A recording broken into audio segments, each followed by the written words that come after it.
King Queen, the royal hand of rhythm and illusion. It looks powerful, promising, full of majesty. Yet so often it breaks the hearts of players who mistake appearance for control. Tonight, we'll slow down and explore its lessons about patience, position, and humility beneath confidence.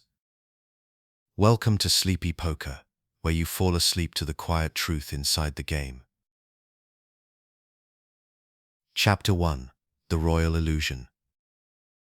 There are few hands in poker that look as beautiful as King Queen. The cards shimmer with symmetry, royalty side by side, promising elegance and strength. To a beginner, it feels like destiny. It looks like a hand that should win, a hand that belongs in motion. But beneath that shine lies quiet danger. The illusion of strength is what gives King Queen its crown and its curse. The story of the hand begins with perception. You see two face cards and immediately feel safe. They look powerful, and in many situations, they are. But poker is a game that punishes comfort. The same visual balance that draws you in blinds you to how narrow the margins truly are. Against most premium hands, King Queen sits dominated. When an opponent holds Ace-King, you are drawing thin. When they hold Ace-Queen, your best-case scenario is often a race. It's a hand that looks like it rules the table, but more often bows to unseen hierarchy. The first lesson, then, is humility. Great players don't fall in love with appearances. They see beyond the surface, to the shape of ranges, positions, and rhythms. Holding King-Queen doesn't guarantee strength, it only guarantees potential. It asks you to think in terms of structure, not emotion. The way you treat this hand becomes a reflection of your discipline. Do you act from excitement or from awareness? In early position, the illusion is at its strongest. You open confidently, perhaps because the hand feels too good to fold. But behind you, the table waits with better holdings. The odds of running into an ace or a pocket pair grow with every seat. The blinds watch you, the button adjusts. Before the flop even lands, King-Queen already stands in the middle of a crowd of stronger possibilities. The calm player knows this and acts accordingly. They fold when the rhythm feels wrong, understanding that folding a pretty hand can be more powerful than playing a strong one. When played correctly, King-Queen rewards stillness. It wins not through domination, but through balance, through patience, timing, and control. The hand's true beauty lies not in how often it wins, but in how gracefully it's managed. The illusion isn't a flaw, it's a teacher. It reminds you that poker, like life, often presents strength that must be tested before it's trusted. Mathematically, King-Queen ranks high among starting hands, but performs unevenly across positions. Its equity shines in late position, where you see more, act last, and can sculpt the pot with awareness. Early that same hand becomes fragile, surrounded by stronger ranges. This is why professionals treat it differently from its cousin, Ace-King. Ace-King commands the table. King-Queen listens first. It thrives in information, not initiative. Psychologically, this difference defines mastery. Beginners act from image. They play what looks good. Experts act from truth. They play what is good in context. The difference between those two states is everything. Poker humbles players who mistake beauty for power. King-Queen humbles them gently, softly, through repetition until they learn to see clearly. Imagine sitting under warm casino light. You've folded for several orbits, waiting, patient. Finally, the dealer slides you King-Queen of hearts. The cards gleam against the felt. You inhale, exhale, and pause. You don't rush. You look left and right, gauging position and rhythm. You open, not from excitement, but from balance. The hand moves forward like a calm wave, not a crash. That small difference, intent over impulse, transforms everything. The royal illusion fades the moment. Awareness takes its place. You stop treating the hand as privilege and start treating it as responsibility. You no longer hope the flop saves you. You prepare for whatever arrives. This is where poker stops being reaction and becomes meditation. King-Queen will win you pots, yes. But more importantly, it will teach you how to separate image from substance. It reminds you that the strongest players don't chase what looks powerful, they trust what feels right. And as you learn that distinction, the illusion turns into clarity, and the game itself grows quieter. That's where this journey begins, with 2 royal cards and 1 simple truth. The beauty of King-Queen lies not in how it looks, but in how you learn to see through it. Chapter 2: Strength and Shadow. Poker is a game built on contrast. For every hand that appears strong, there's another side waiting to expose its weakness. King-Queen lives in that tension. It feels commanding, bold, even noble. But its strength always walks beside its shadow, a quiet reminder that beauty can mislead. The best players learn to see both sides at once. When you hold King-Queen, it's easy to mistake potential for certainty. 2 Broadway cards, often suited, seem ready to build straights and top pairs. You picture flops that shine in your favor, a king on the board, or a smooth run-out that completes a straight. But reality humbles imagination.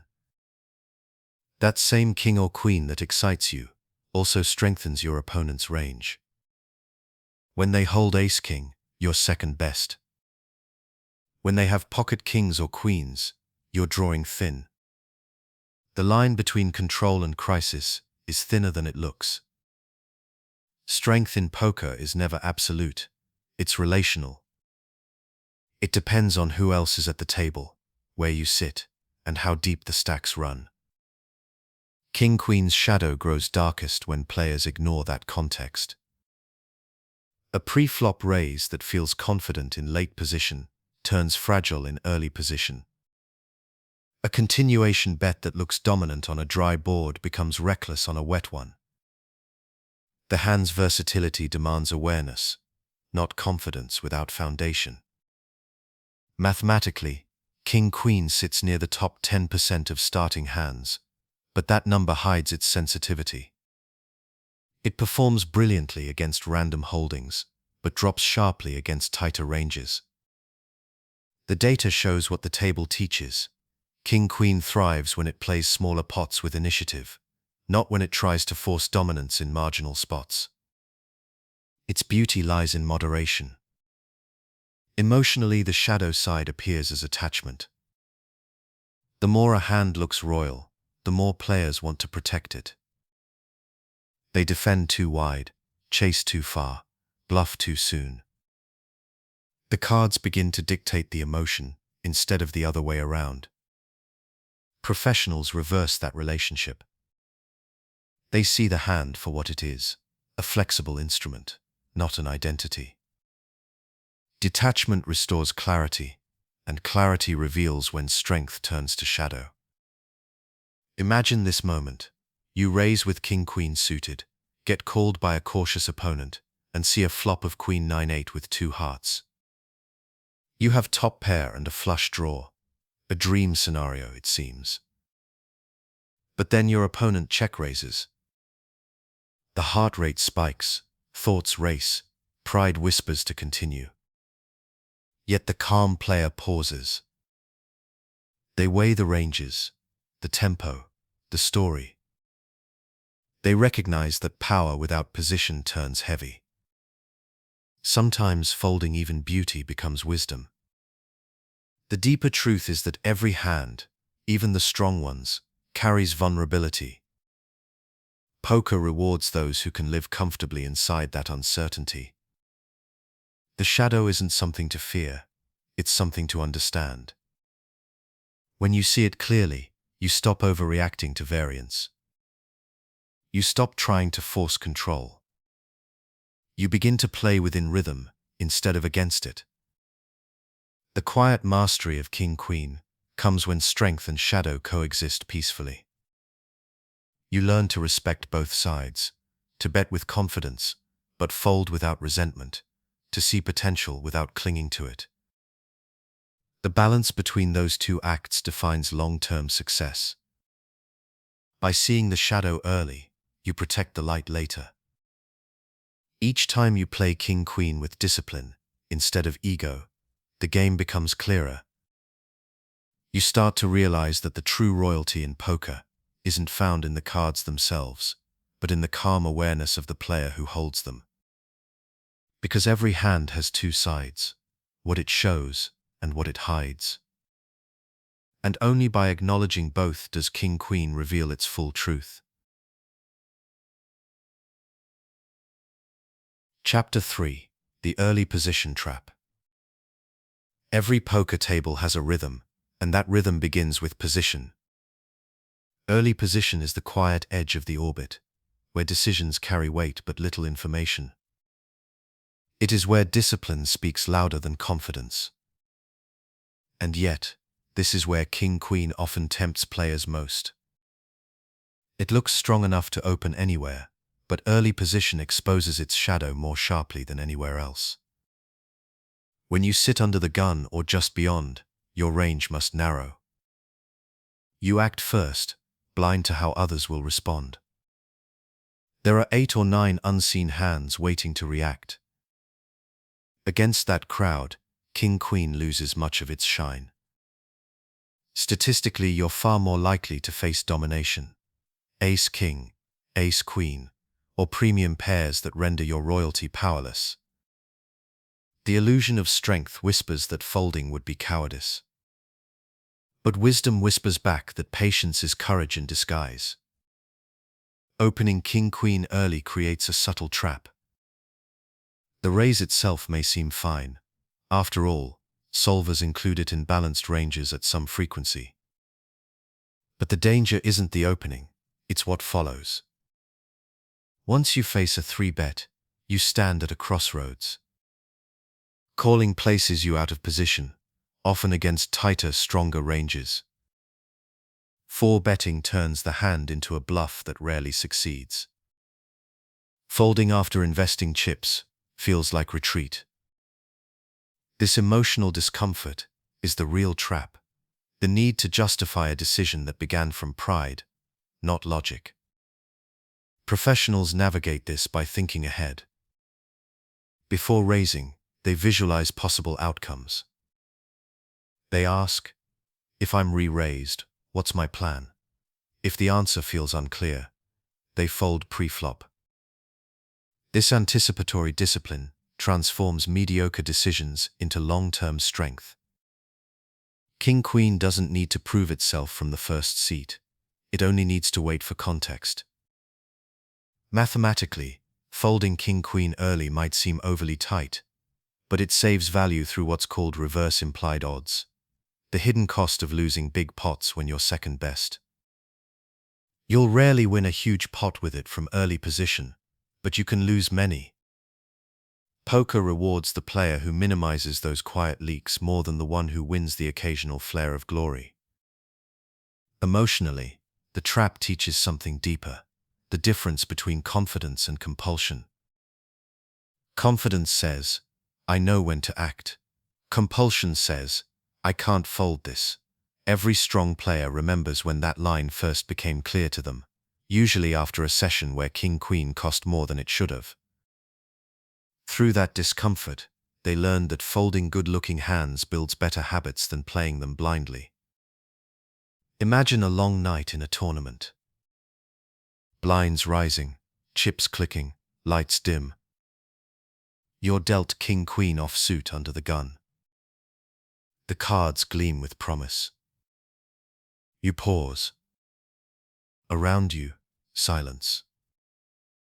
You breathe and recall the lessons: position, patience, preparation. Instead of rushing, you let the cards go. The hand passes quietly, but your discipline stays. The next orbit, that awareness might save your stack. Poker is not about constant action, it's about selective movement. By folding in the wrong spot, you lose chips. By folding in the right spot, you gain clarity. That clarity builds over time, until it becomes instinct. A calm trust that every hand, even a royal one, has a time and place. King-queen teaches that early position isn't for displays of strength, but for displays of restraint. Each fold from those seats is not a missed opportunity, but a message to yourself. You value longevity over momentary satisfaction. You are not here to prove something, you are here to endure. And that's how you begin to escape the early position trap, by remembering that true royalty does not demand attention. It waits for the right moment to lead. Chapter 4: Late Position Advantage. If early position is the realm of restraint, late position is the space of opportunity. It's where information replaces uncertainty and awareness turns into action. For a hand like King-Queen, this is home. Its strength shines when you can observe others first, when decisions unfold in rhythm before you act. Late position turns the royal trap into a disciplined weapon. Every decision in poker improves with knowledge. When you're seated near the button or cutoff, you've seen the story half written by the time the action reaches you. The players before you reveal strength or hesitation through their choices. Folds suggest weakness, calls suggest curiosity, raises signal intent. Within that pattern, King-Queen becomes flexible, a hand that can open, isolate, or even rest quietly, depending on the table's tempo. In these seats you can finally let the cards express their full value. The equity that felt fragile up front now becomes confident. You can raise lighter, continuation bet more frequently, and shape pots intentionally, rather than defensively. Position isn't just a tactical edge, it's emotional space, the freedom to breathe before you act. King-Queen thrives in that air. Mathematically, late position multiplies your expected value with almost every playable hand, but the effect is magnified for those that depend on visibility. King-Queen's win rate rises sharply from cutoff and button because it can control pot size, gather information, and navigate post-flop scenarios from clarity. You get to see how others behave before deciding whether your royalty deserves a throne. Emotionally, this shift teaches timing, the heart of poker mastery. The same hand that looked dangerous early now feels calm and natural later, not because the cards changed, but because your awareness did. That lesson runs deeper than strategy. It mirrors patience in life itself, how waiting transforms potential into confidence. The ability to pause, to let information arrive before acting, is a power that extends far beyond the felt. From the button, King-Queen becomes not just playable but commanding. Its blockers to premium hands reduce the likelihood of resistance, and its connectivity offers multiple paths to victory. A single raise can fold out weaker holdings while still keeping weaker Broadway hands under control. Yet even here, humility stays close. Overconfidence in position creates its own traps, the temptation to overplay thin edges or to chase momentum instead of rhythm. True positional advantage is awareness, not aggression. Imagine a hand deep in a cash session. Everyone folds to you on the button. You glance down and see King-Queen of spades. The blinds glance up, waiting. You raise with measured confidence, not from impulse but from structure. The small blind folds, the big blind calls.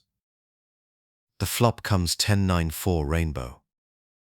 Instantly, your mind maps possibilities, overcards, open-ender, position.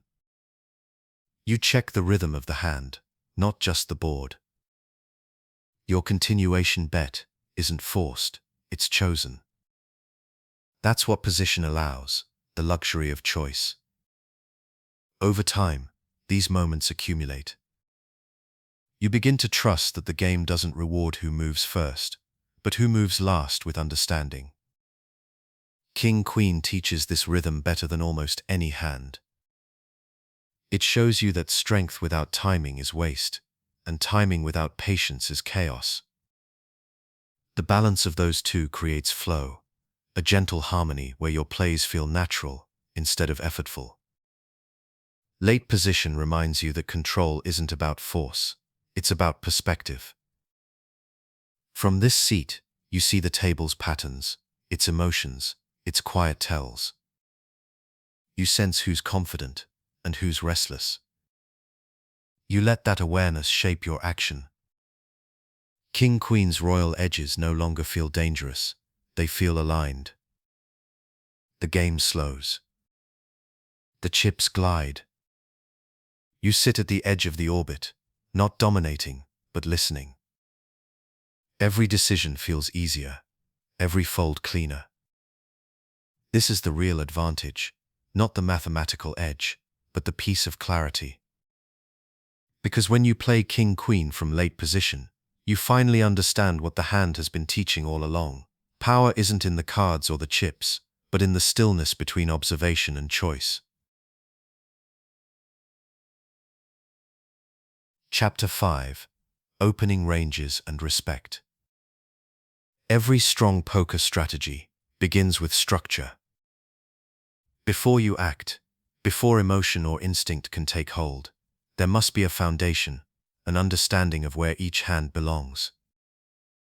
This foundation is your opening range, the blueprint for when and how to enter a pot. King-Queen sits near the top of that chart, but its true power only emerges when you treat it with respect, rather than entitlement. Respect in poker means understanding context. It's easy to believe a hand as elegant as King-Queen deserves to see a flop every time. But poker doesn't reward vanity. Each position, table dynamic, and stack depth changes what playable really means.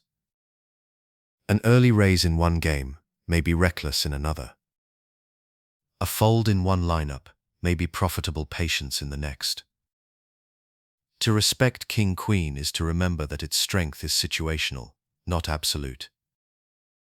Mathematically, balanced opening ranges keep you unpredictable. If you open too wide, observant opponents exploit you, too tight, and you surrender opportunities. King-Queen's frequency in those ranges depends on position, a regular open from middle and late seats, a selective one from early. Professionals study these numbers not as commandments, but as frameworks for awareness. The point isn't to memorize, it's to internalize rhythm. When you play King-Queen too often, you dull its edge. The more predictable your openings become, the easier it is for others to trap you. When you play it too rarely, you waste its flexibility. The beauty lies in balance, knowing when the flow of the table, the stack sizes, and your own presence all align. At that moment, the hand fits naturally into the action, not as an intrusion, but as harmony. Respect also means self-control. King-Queen creates the illusion of authority. Its image evokes leadership. Yet true authority comes from awareness, not impulse. Many players lose their composure, precisely because the hand looks too good to fold. They open reflexively, act without plan, and find themselves lost in deep pots with shallow certainty. The disciplined player slows down. They ask, "Why am I opening this?" and listen for a calm answer. Imagine sitting at a full table, where the action folds to you in middle position. You glance down at King-Queen offsuit. The temptation to raise instantly flickers, but you pause. The player to your left is aggressive. The blinds are tight. You picture how the orbit might unfold. You decide to open small, not out of obligation, but out of clarity. Respect for position, for range, for flow. When the flop misses, you continuation bet softly, controlling pot size. When resistance comes, you fold without emotion. The chips move, but your piece stays. Opening ranges are not rigid walls. They are breathing systems. They adjust to opponents, table texture, and even your own internal rhythm. Some nights, you'll feel the flow of decision-making, expanding your ranges naturally. Other nights you'll tighten up, letting hands like King-Queen rest quietly. Respect means honoring both moods without judgment. Over time, you'll notice how these choices ripple through your results. Playing King-Queen inside disciplined ranges leads to smaller swings, calmer sessions, and deeper confidence. You stop asking whether a hand is good or bad, and start asking whether it fits your plan. That shift transforms poker from reaction to meditation. Emotionally, the lesson goes deeper. Respect isn't fear. Folding King-Queen from the wrong position doesn't mean weakness, it means trust in your process. Opening it at the right time doesn't mean aggression, it means alignment. Respect is what keeps strength graceful. When you treat every hand, even the royal ones, as a student rather than a ruler, poker begins to soften. The chaos quiets. You act not from excitement, but from flow. And every raise becomes a reflection of calm understanding rather than pride. Because in the end, opening ranges aren't about memorization, they're about mindfulness. And respect for position, for rhythm, for variance, is what turns good cards into wisdom. Chapter 6. Facing Early Raises. Every poker table tells a story before you ever act. When a player raises from early position, that story usually begins with strength. The range is narrow, disciplined, and cautious. Against it, many hands shrink. King-Queen sits in a delicate place here, attractive enough to want to play, but dangerous enough to punish the careless. Learning how to face early raises with this hand teaches patience, restraint, and the art of selective engagement. An early raise represents a set of strong hands, premium pairs, ace-king, ace-queen, and a few suited connectors mixed in by skilled players for balance. Against that structure, King-Queen is vulnerable. You're dominated by every ace-king and ace-queen, and you're flipping against pairs. Even when you connect, you often trail by a single card that changes the outcome completely. The trap lies in the hand's beauty. It looks like it should compete, but statistically sits just behind. The disciplined player begins by asking one question: what happens if I call? Out of position, you'll be forced to act without information, turning a marginal hand into a liability. Even in position, calling only works when stacks are deep and the raiser is predictable. Otherwise, folding is the quiet strength that protects long-term equity. It's not passivity, it's efficiency. Every hand you don't play from disadvantage keeps your range clean and your mindset clear. Mathematically, King-Queen suited can continue more often than offsuit. The suited variant carries just enough equity through flush and straight possibilities to justify a flat call on the button or cutoff. Offsuit versions, however, rarely realize equity against tight openers. Solvers confirm this distinction, but beyond theory, the deeper lesson is emotional discipline.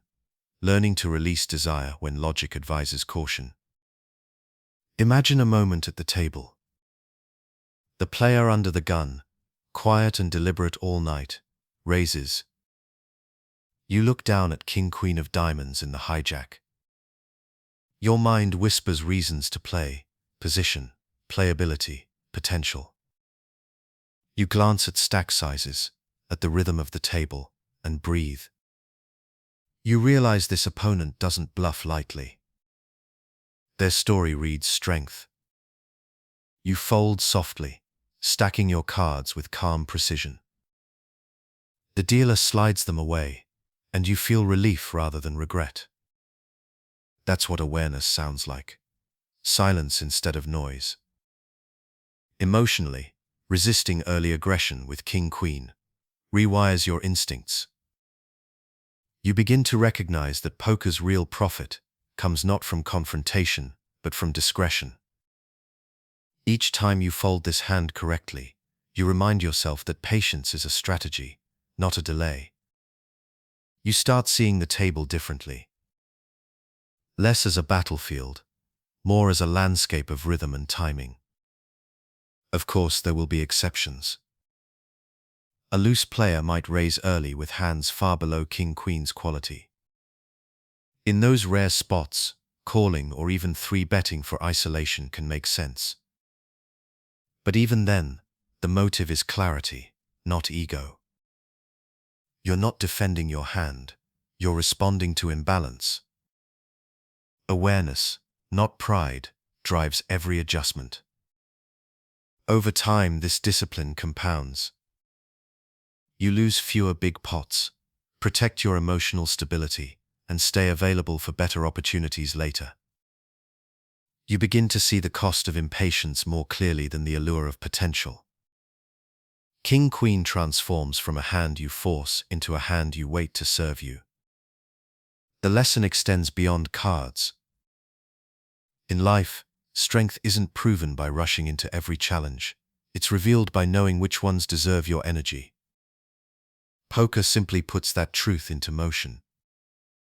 Facing early raises teaches humility through logic and calm through choice. You don't resist because you're afraid. You resist because you understand. And when the right moment arrives, later in position, when the table softens and the story changes, King-Queen will still be there, waiting. Graceful, disciplined, and ready under the right light. Chapter 7. The Blind Dilemma. The blinds are the only positions in poker where you're already invested before the cards arrive. Every orbit, you contribute chips without choice, and every orbit you're tested. This forced participation creates one of the game's quietest emotional battles, the urge to defend what's already half lost. When you pick up King-Queen in the blinds, that battle becomes especially delicate. The hand looks powerful, almost royal enough to justify resistance. Yet from the blinds its crown often slips.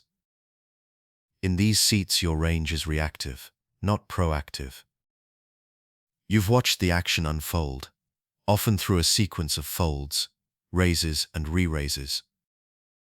By the time it's your turn, the story is already written. You must decide whether to participate in that story, or let it pass. King-Queen sits on the fence, too strong to ignore, too fragile to play carelessly. Every decision here tests how well you manage ego against equity. The big blind tempts defiance. You've already invested one big blind, and King-Queen feels far too pretty to surrender. Against a late position raise, defending makes sense. You have both blockers and post-flop potential. Against an early position raise, though, the math turns dark. The odds of domination rise sharply, and positional disadvantage multiplies every mistake. What feels like bravery often becomes slow loss. The calm player recognizes this pattern and accepts the small cost as part of rhythm. The small blind adds another layer of complexity. You're not closing the action, so your decision must consider who remains behind you. Calling can trap you in multi-way pots without position, the worst environment for a hand that relies on controlled aggression. Solvers show that king-queen suited can occasionally 3-bet here to reclaim initiative, but only as part of a balanced plan, never from frustration. When stacks are deep, aggression can serve clarity. When shallow, folding preserves structure. Mathematically, defending the blinds with king-queen is situational. Against small raises and wide opponents, it's profitable. Against tight or disciplined players, it becomes expensive over time. But the mathematics are only half the lesson. Emotionally, the blind dilemma teaches acceptance, the ability to let go of fairness. Poker doesn't owe you equity because you've already paid. Sometimes the best defense is surrender. Picture a common scene. You're in the big blind with king-queen offsuit. The cutoff opens for a standard raise, the button folds, and action comes to you. The urge to defend flickers. You remember the last time you folded this hand and saw a perfect flop. The mind whispers, not again. But then you recall the bigger picture. How often these hands lose from out of position. How often small calls become big regrets. You fold quietly, breathing through the impulse. The hand passes. You lose one blind, but you save a stack. That single decision, repeated countless times, becomes discipline embodied. Over time, you stop reacting to sunk costs. You understand that the blind isn't a prison, it's a teacher. It trains you to separate ownership from attachment. The chips you've already committed don't belong to you anymore. They belong to the flow of the game. The rare times you do defend with king-queen, perhaps suited, perhaps against a wide button open, the same awareness must stay. You play small pots, control pace, and avoid turning medium strength into overcommitment. You don't try to win back your blind, you simply navigate the situation logically. Emotionally, this chapter of the game reveals one of poker's quiet truths. Freedom comes from surrendering control. You cannot change your position, only your response. The blinds remind you to stay flexible, to let small losses exist without anger, and to trust that long-term discipline outweighs short-term defiance. King-queen in the blinds will always test your balance between strength and acceptance. Some nights you'll defend, others you'll release. Both choices can be right when made from clarity. What matters is not the action itself, but the calm behind it. In the end, the blind dilemma isn't about losing chips. It's about learning patience. Every fold here strengthens your structure. Every call tests your composure, and every orbit brings another chance to practice the quiet art of restraint. Chapter 8. Responding to 3 bets. There is a moment in every hand of poker when the air changes, when you make an opening raise and someone answers back with power. The 3-bet cuts through the rhythm of the table, signaling strength, aggression, or sometimes misdirection. For many hands, the decision is simple: continue with the best, fold the rest. But king-queen lives in the uncertain middle, and that middle is where the game becomes art. When you open with king-queen, you're usually doing so from strength, middle or late position, with confidence and clarity. But once a re-raise appears, everything shifts. Suddenly, the hand that felt poised and elegant becomes introspective. You must decide not only what your cards mean, but what your opponent's story sounds like. Are they bluffing, balanced, or simply ahead? The more calmly you answer, the less expensive the lesson becomes. Mathematically, king-queen's performance against 3 bets depends entirely on position, stack depth, and hand texture. Suited versions retain enough equity to call in position against reasonable ranges. They can flop draws, backdoors, and top pairs with backup equity. Offsuit versions, however, falter. They rarely connect cleanly and often become second best. Against tighter opponents, the suited variant itself may become a fold. Against looser ones, it can transform into a counterattack through a calculated 4-bet bluff. The decision isn't binary, it's relational. The first key is position. Out of position, even the best hands shrink. Calling a 3-bet with king-queen in the blinds forces you to act first on every street, exposing your hand's middling strength. Professionals know that control, not confrontation, builds profit. They release these spots without frustration, saving mental and financial energy for later opportunities. In position, however, the hand's flexibility awakens. You can call and see flops with awareness, letting your opponent's story unfold before responding. The second key is opponent profiling. Against hyper-aggressive players who 3-bet too often, king-queen suited becomes a defender, a hand that keeps their range honest. You call more frequently, letting their bluffs reveal themselves across the board. Against tight players, it becomes a trap to yourself. The same raise that punished them yesterday may now punish you. Fold with serenity, not resistance. Imagine the rhythm of a tournament, late in the day. You open from the cutoff with king-queen of hearts. The small blind, an assertive regular, 3-bets you. The air thickens. You could push back. After all, your hand looks royal. But you pause. You've watched this opponent for hours. You know they target late opens with wide ranges. You call, calmly. The flop comes 10-5 deuce with 2 hearts. Your pulse slows. You have 2 overcards and a flush draw, equity and position. You check when they check, bet softly when they hesitate, and win not through force but through balance. This is what responding to 3-bets teaches, patience within power. You learn to resist the instinct to define every moment as a fight. Some 3-bets deserve respect, others deserve observation. Your goal is not to win the pot immediately, but to manage the flow of information until truth reveals itself. Emotionally, the 3-bet interaction mirrors confrontation in life. When challenged, the ego wants to react instantly, to push back, to assert control. Poker invites you to pause instead. You breathe, observe, and let discipline replace reaction. King-queen becomes your teacher in this. It reminds you that composure can look like inaction, but it's actually deeper awareness. Over time, your relationship with 3-bets evolves. What once felt threatening becomes familiar. You start to welcome them as opportunities to test clarity.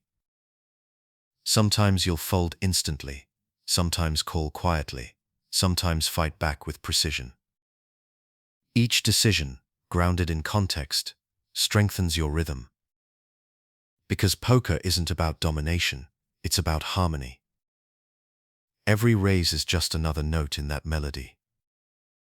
King-queen, held calmly, helps you find the tone between strength and surrender. The right response isn't louder, it's quieter. It's the stillness of understanding that you don't need to prove anything to anyone, least of all the deck. Chapter 9. Texture Recognition. Poker is a language written in textures. Every flop tells a story, not just through ranks and suits but through relationships. Some boards are dry and detached, others wet and volatile. Some whisper stability, others shout chaos. Recognizing these textures is how players learn to read what the cards are truly saying. And few hands illustrate this lesson more beautifully than King-Queen. King-Queen interacts with the board in countless ways. It can connect strongly, weakly, or not at all, sometimes top pair with confidence, sometimes second pair with danger, sometimes nothing but air. The key is to interpret texture, not emotion. Each flop invites a different rhythm, and learning that rhythm transforms random chaos into structured awareness. Dry textures, like King 7-2 Rainbow, create simplicity. They favor the pre-flop aggressor, reducing the number of draws and complications.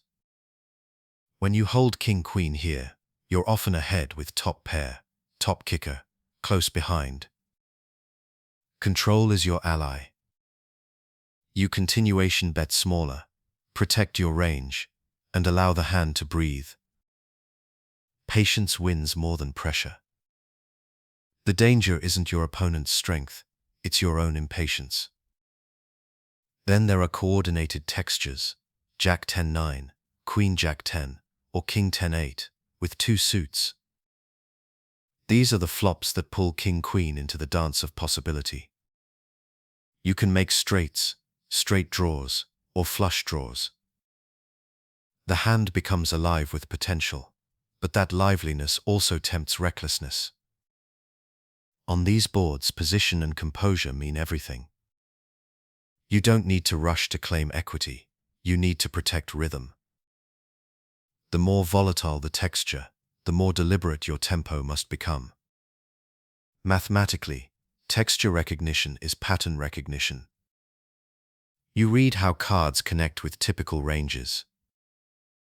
On dry boards, your opponent's range misses more often, which invites small bets and calm continuation.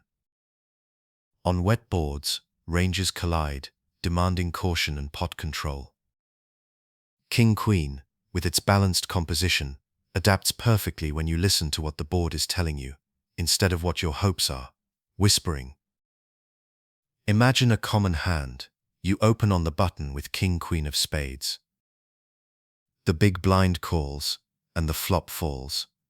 9-10-4 with two spades. It's beautiful chaos, overcards, flush draw, straight draw. Your heart wants to bet big, to claim what feels close. But you pause. You check back instead, letting the turn breathe. When the Jack of Hearts lands, your straight completes softly, naturally. The pot builds itself through patience, not force. Emotionally, texture recognition is mindfulness in motion. You're not reacting to the sight of the flop. You're reading its texture as if it were a mood. You sense whether the board is calm or chaotic, slow or sharp, and you match your pace accordingly. Poker becomes less about mechanics and more about awareness. You learn to trust quiet intuition that forms after enough still observation. Over time, this habit rewires your game. You stop categorizing flops as good or bad and start seeing them as favorable for my range or favorable for theirs. That mental shift from emotion to structure is the essence of growth. King-Queen, with its wide range of interactions, gives you practice in every category. It can be strong, vulnerable, or neutral, and your job is to recognize which state exists in the present, not the one you wish for. Texture recognition also builds foresight. By understanding how turn and river cards may change dynamics, you plan ahead. You anticipate danger cards, potential shifts in equity, and how to maintain composure when those cards arrive. The board becomes less of a mystery and more of a map. Picture the soft hum of a tournament room. The dealer fans out the flop, and conversation fades. You see the pattern immediately, dry, connected, or paired, and your breath syncs with it. You no longer feel surprise or urgency, just recognition. You act not from excitement, but from understanding. Because that's what texture teaches. Poker isn't about controlling the board, but listening to it. The better you listen, the less you force. And in that listening, King-Queen reveals its quiet truth, that mastery begins not with domination, but with awareness of what's already there. Chapter 10. High Card Flops. When a flop arrives with high cards, something subtle changes in the air. It's the kind of board that feels meaningful, powerful, even. Faces staring up from the felt. Kings, queens, jacks, aces. These are the cards of stories, the ones that make players sit taller, breathe deeper, lean in. But not all high card flops are created equal. For King-Queen, these boards can be both comfort and trap. Moments of validation, but also vulnerability disguised as victory. At first glance, a high flop looks like home. If you've connected with top pair, you feel secure. King-high boards in particular give the illusion of control. Yet, that security is thin.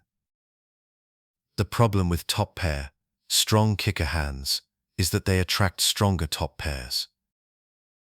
Against a player holding ace-king or pocket aces, you stand in second place with no way to catch up.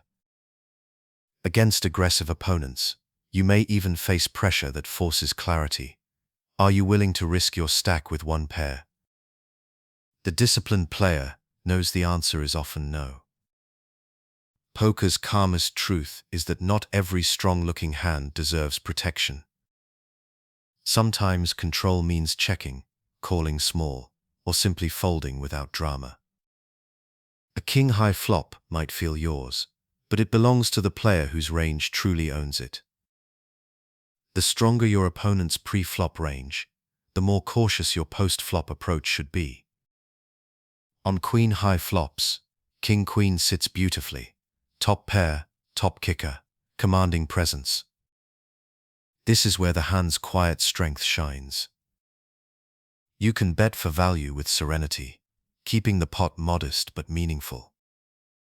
Yet even here, danger lives in subtle corners, sets, two pairs, ace-queen dominance. The balance lies in not over-defending your royalty. When the board offers control, you take it gently, not greedily. Mathematically, high card flops are polarizing. They heavily favor the pre-flop raiser's range, meaning your continuation bets carry credibility. But that same credibility cuts both ways. You'll be believed when strong, but punished when wrong. Solvers favor small bets on these textures, thin, deliberate strokes of pressure. King-Queen fits that rhythm naturally, projecting quiet confidence while managing risk. Imagine this moment. You open from the cutoff with King-Queen of clubs. The button calls. The flop comes King-7-3 rainbow. The board feels safe, the pot small. You bet lightly. 1/3 the pot, not out of greed, but for rhythm. The button calls. The turn brings a jack. You pause, sensing the board's tone shift. You check. They check back. The river comes a 2. You value bets softly, extracting peace instead of fear. The hand ends, chips move, but the calm remains. That is what high card flops should feel like. Composed, measured, resolved. Emotionally, these moments teach patience with success. Many players lose their balance, not when losing, but when winning. The thrill of connection, seeing your king or queen appear, creates excitement that clouds judgment. Professionals practice the opposite. They soften when the board shines their way. They treat strength with the same evenness as weakness. The mind stays level, the voice stays slow.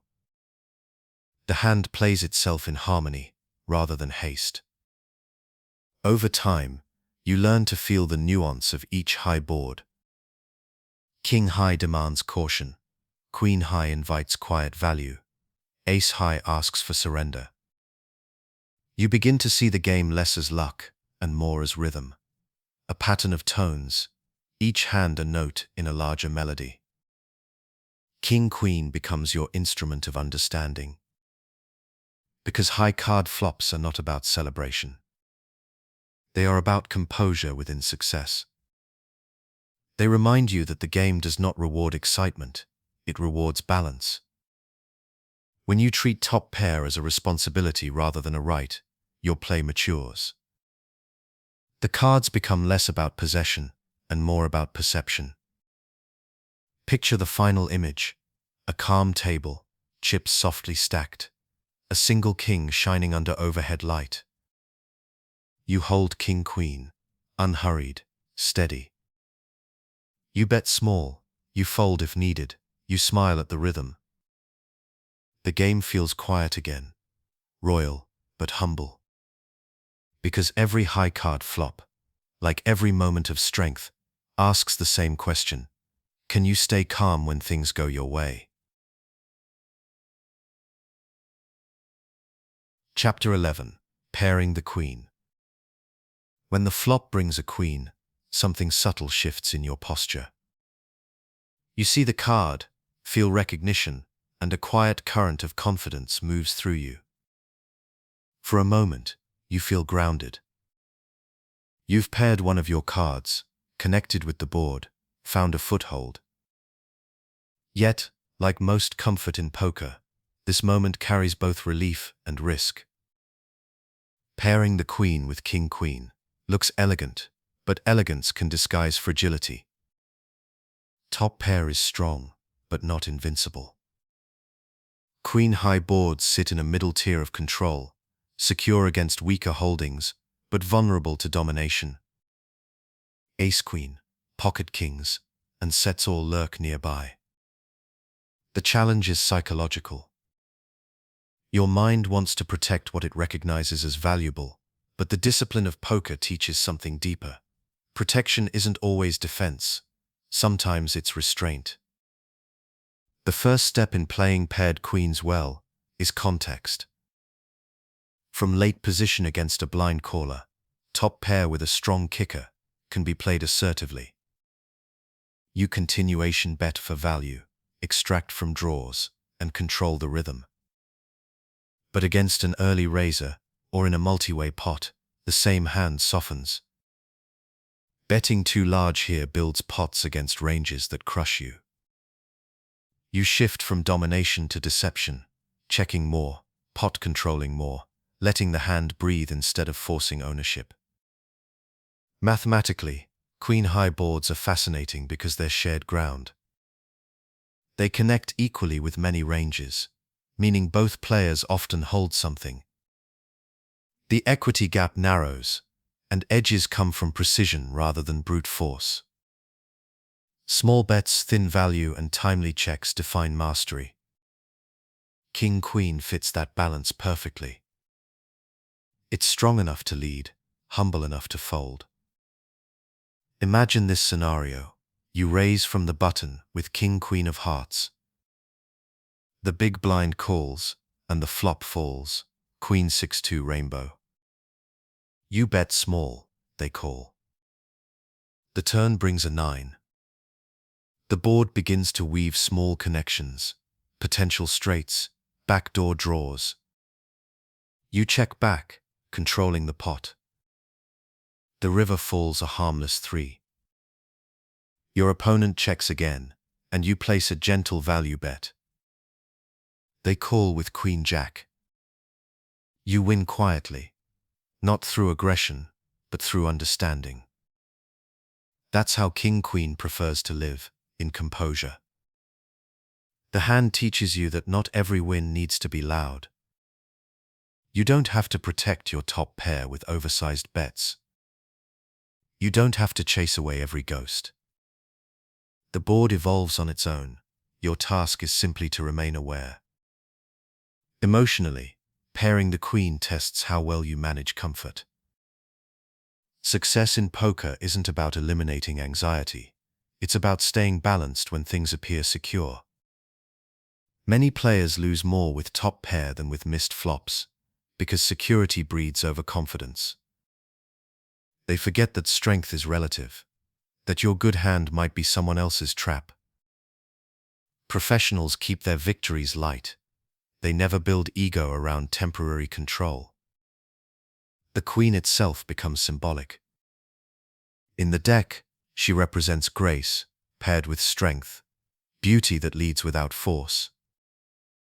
Playing her teaches you that composure and kindness can exist even in competition. When you hold King-Queen and connect softly with her presence on the board, you're reminded that elegance lies in restraint. Over thousands of hands, these moments redefine your relationship with poker. You begin to view flops not as battles, but as conversations, exchanges of information between you and the table. The queen's appearance no longer brings excitement or fear, only attentiveness. You check when the board asks for quiet, bet when the rhythm allows sound, and fold when the story demands silence. Picture the scene: a soft queen on green felt, your hands steady on the chips. You feel no rush, no tension, just awareness. You bet with purpose, not pride. The dealer pushes you a modest pot, and the next hand begins. Nothing dramatic happened, yet something inside you strengthened the part that understands control without control. Pairing the queen teaches you to win softly. It's a lesson in patience, wrapped in elegance. And when you can play this hand without tension, when top pair feels calm instead of urgent, you've begun to master not only king-queen but yourself. Chapter 12. Pairing the king. When the flop reveals a king, it feels like a gift. The highest card in the deck, paired with your queen, crowns the moment with confidence. You hold top pair and a strong kicker, a combination that makes most players sit taller and lean forward. But as with every strength in poker, the surface hides layers. Pairing the king with king-queen can make you feel invincible, and that illusion is exactly what the game tests. At first glance, your position seems commanding. You've connected with the board, and only a handful of hands beat you: ace-king, pocket aces, or perhaps a set. But the human mind isn't built for probabilities, it's built for attachment. You see the king and feel ownership. You want to protect it, to guard the pot, to make sure nothing threatens what feels rightfully yours. That's when the lesson begins. The true challenge of pairing the king lies in proportion, understanding how much your hand is worth in the context of ranges. Against one opponent in a single raised pot, king-queen on a king-high flop is often best. Against multiple opponents, or against aggression from tight players, it becomes a hand of control rather than conquest. The difference between those two modes defines the line between profit and peril. Mathematically, top pair, second kicker, performs beautifully against wide ranges and poorly against narrow ones. In soft games, you'll extract value from worse kings, weaker queens, and curious pairs. In tough games, your opponent's tighter pre-flop ranges mean they simply have better kings more often. Awareness of this distinction is the foundation of strategy. King-queen isn't a hand to fear, but it's one to guide gently. Imagine a hand unfolding. You raise from middle position with king-queen of spades. The big blind calls. The flop falls. King 9-5 rainbow. The opponent checks, you bet small. They call. The turn brings a jack. Subtle danger enters. 10 queen now completes a straight, and king jack improves. You check back, trusting patience. The river lands a 4. They check again. You bet thin for value, and they fold. A small pot, cleanly earned. You didn't chase domination, you followed clarity. This is what King-Queen teaches when it pairs with the king, the difference between being right and being reckless. You can hold the best hand and still lose to emotion. You can hold second best and still win through discipline. The king asks for calm leadership, not impulsive rule. The hand rewards presence, not pride. Emotionally, these moments are mirrors. They reveal how you handle control. When you're ahead, do you tense up or relax? Do you overprotect, overbet, overvalue? True mastery is learning to breathe even when you believe you're winning. The game doesn't demand that you distrust your hand, only that you remain aware of its limits. Confidence without arrogance. Strength without insistence. Over time, you begin to recognize how much peace lives inside moderation. You stop chasing huge pots with medium hands. You stop fearing ghosts that never appear. You begin to enjoy the rhythm of small, consistent wins, the kind that builds stacks slowly and quietly. This patience is where long-term success hides. There's also symbolism in this pairing. The king represents control, the queen awareness. Together, they create balance, dominance, softened by understanding. When you play them well, you embody that same balance, measured aggression paired with emotional restraint. Each decision becomes less about conquest and more about harmony. Picture a familiar scene under the soft light of the card room. You've just flopped top pair, the pot modest. You feel the strength, acknowledge it, and breathe. You bet when called for, you check when stillness feels right. Chips move your way, but you barely react. The power doesn't rush to your head, it settles quietly in your chest. That's what true control feels like, steady, silent, certain. Pairing the king with king-queen is not about domination, it's about grace in leadership. It teaches you that confidence doesn't have to shout, that control can exist without tension. When you can play this hand without needing to prove its worth, you've already proven your own. Chapter 13. Draws and Deception. There's a quiet magic in drawing hands, that feeling of possibility, of anticipation, stretching across each turn and river. When you hold king-queen and connect with a draw, the game slows down. You're no longer certain where you stand, but that uncertainty becomes your canvas. It's where calculation meets creativity. The key is learning how to turn that uncertainty into strength, without letting impatience distort your rhythm. King-queen often lands on flops that invite potential. Jack-10 boards open straight draws. Two suited cards hint at flushes. Sometimes you hold both, a combination draw that beats faster in your chest. These hands are beautiful, because they can transform quickly, but they're dangerous for the same reason. The promise of almost tempts aggression before the math allows it. The disciplined player begins by separating two ideas, equity and realization. You might have strong potential, but potential only becomes value when you see the next cards. If you're out of position or facing large bets, much of that equity remains trapped. The art lies in understanding when to free it and when to let it rest. King-queen suited, for example, carries natural semi-bluff opportunities. It can bet with fold equity, while retaining the chance to improve.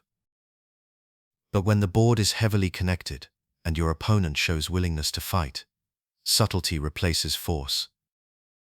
You let the draw breathe rather than forcing the outcome. Mathematically, semi-bluffing with draws relies on balancing risk and reward. The best time to apply pressure is when you can fold out slightly better hands or weaker draws, while still having live outs if called. Against attentive opponents, aggression must tell a consistent story. Your bet must represent something beyond desperation. King-Queen excels here because it connects believably with strong ranges. You can represent straights, top pairs, or strong flushes depending on texture. Imagine a hand. You open with King-Queen of hearts, and the flop falls 10-9-4 with one heart. The opponent checks, you continuation bet, and they call. The turn brings the two of hearts. Now your draw awakens. Open-ended straight draw, plus flush draw. You double barrel, not recklessly but rhythmically, sizing to apply tension without overcommitting. Whether the river completes your hand or not, the story you've told stays consistent. Your line remains credible. If they fold, you've won through presence. If they call, you still hold paths to victory. That's the essence of balanced aggression. Emotionally, draws teach you patience with incompleteness. Most of poker's decisions happen in the not yet. You rarely know, fully. That's what makes the game a mirror of life. How you behave in uncertainty reveals who you are. Do you panic and push too hard? Or do you breathe, trusting that some outcomes can't be rushed? King-Queen gives you endless practice in this, appearing often enough to test that faith. The deceptive power of draws also lies in posture, not physical, but psychological. When you approach the board with calm, your bets carry authority. You're not faking strength, you're expressing composure. The opponent feels it.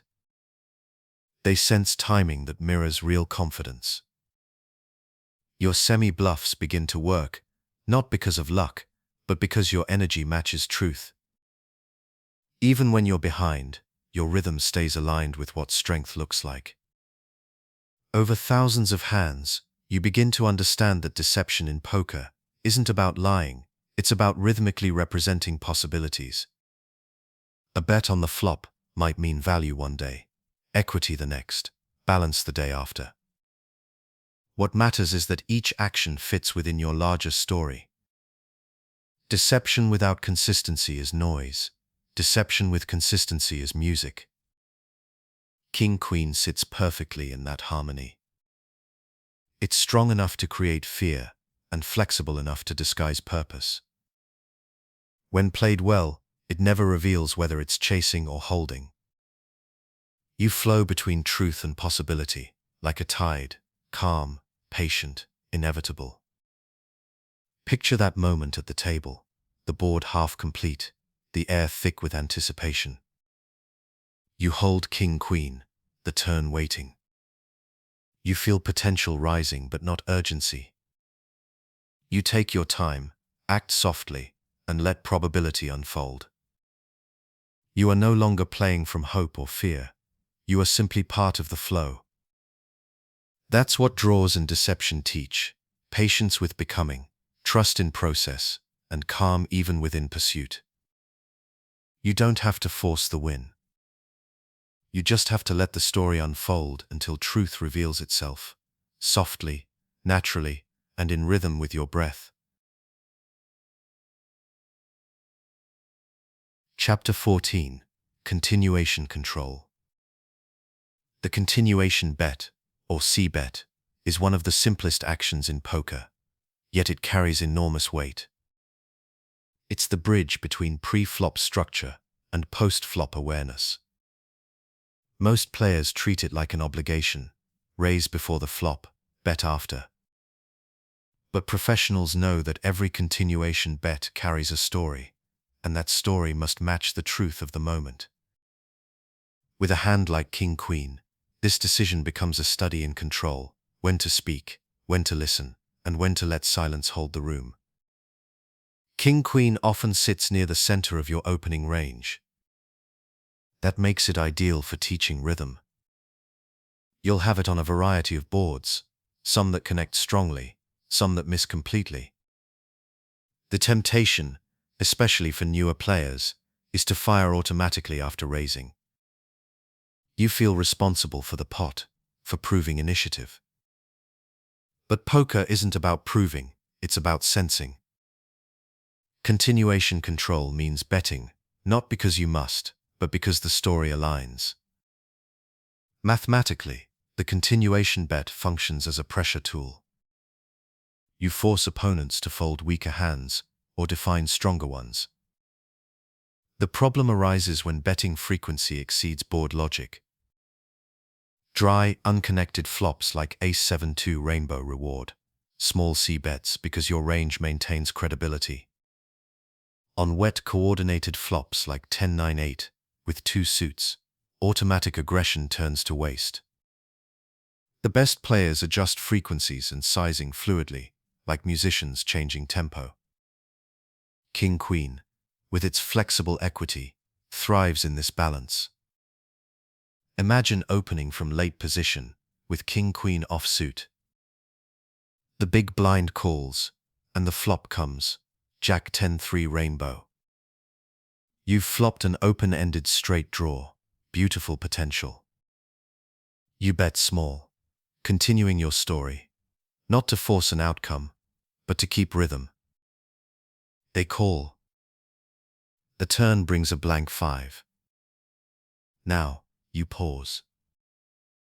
The board texture hasn't changed, your story has. You check back, controlling pace. The river brings the 9. Your straight arrives quietly. You bet for value, collected, composed. This is continuation control, aggression tempered by awareness. Emotionally, the C-bet decision tests ego. Every player wants to feel in command, and betting satisfies that need temporarily. Folding or checking can feel like surrender. But control in poker isn't about noise, it's about timing. You don't win by shouting louder.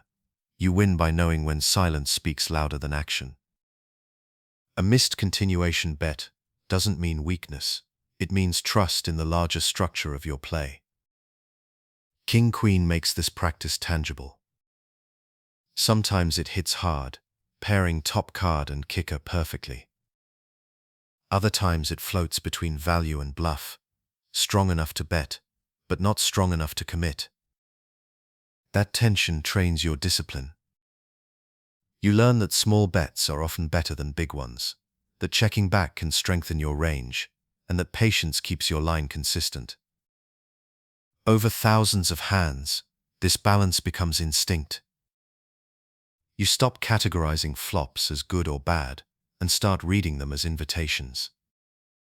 Some invite sound, others invite stillness. The act of choosing between them is what separates the casual player from the professional. There's also a deeper emotional truth within continuation control, confidence without compulsion. Many people confuse momentum with progress, thinking constant motion equals success. But stillness, when chosen deliberately, carries its own kind of strength. When you check back King-Queen on a dangerous board, you're not giving up the hand, you're protecting rhythm. You're allowing time to bring clarity, instead of forcing resolution. Picture the table under soft light. You raise, the flop comes, your opponent watches. You could bet. Everyone expects you to. Instead, you pause, study texture, and check. The table breathes again. You've broken the pattern. The rhythm now belongs to you. That is continuation control, leadership through restraint, presence without pressure. King-Queen gives you endless opportunities to practice this art. It teaches that poker isn't about endless aggression or endless patience, but about harmony between the two. When you master that balance, you realize something profound. You were never trying to control the cards or the opponent. Only yourself. Chapter 15. The Overconfidence Spiral. Confidence is essential in poker. It steadies your hand, clarifies your choices, and keeps emotion from clouding logic. But confidence, once untethered from awareness, begins to curve inward, transforming from quiet trust into noisy assumption. This shift is subtle and dangerous. It happens so quietly that you often don't notice until you're deep inside it. King-Queen, perhaps more than any other starting hand, is where this spiral begins. At the start, everything feels right.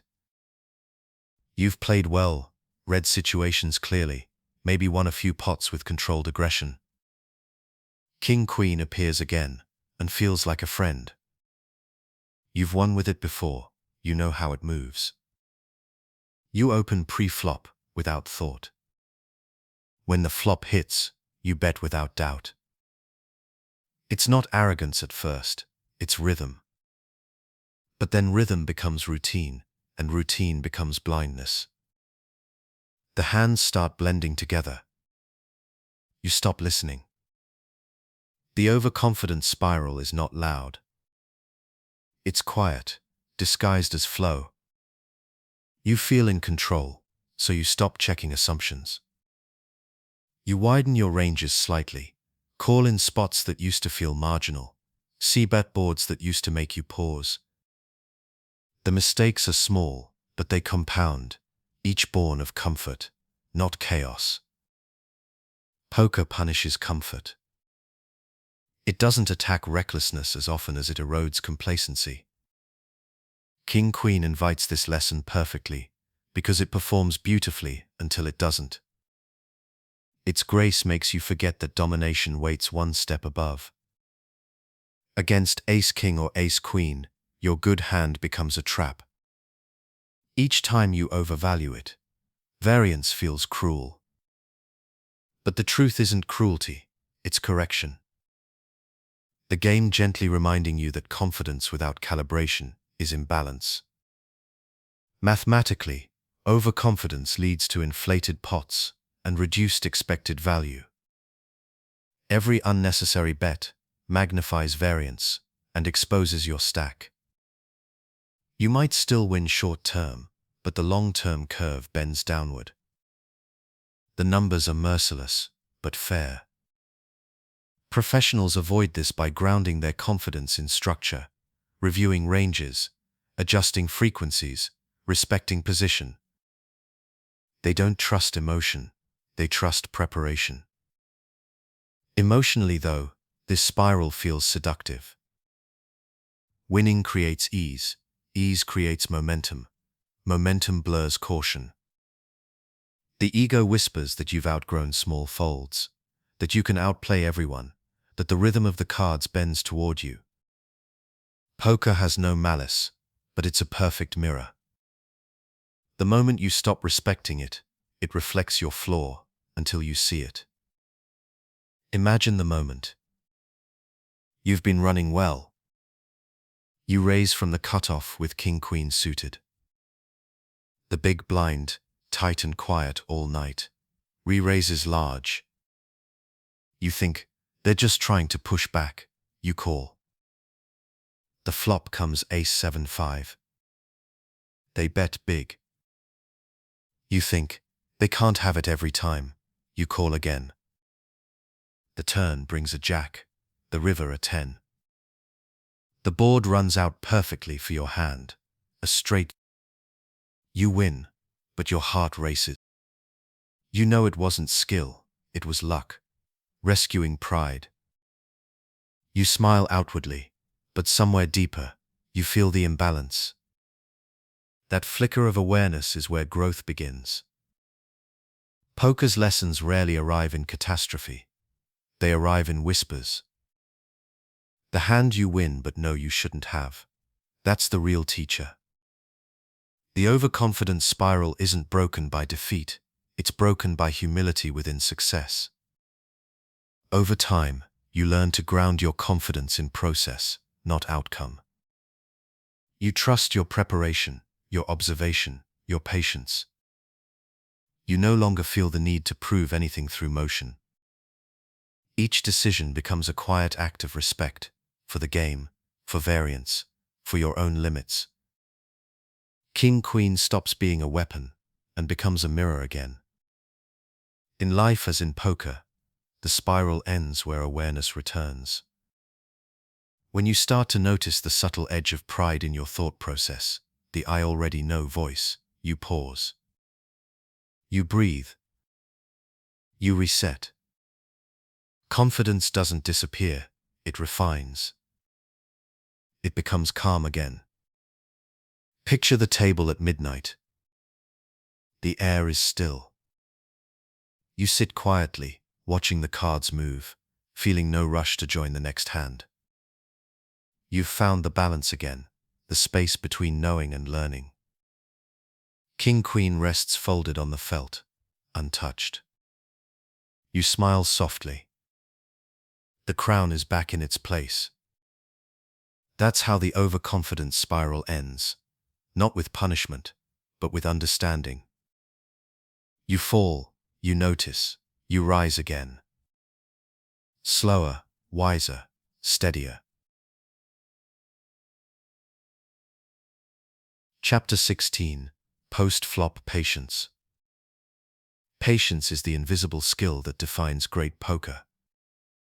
It doesn't live in flashy bluffs or big pots.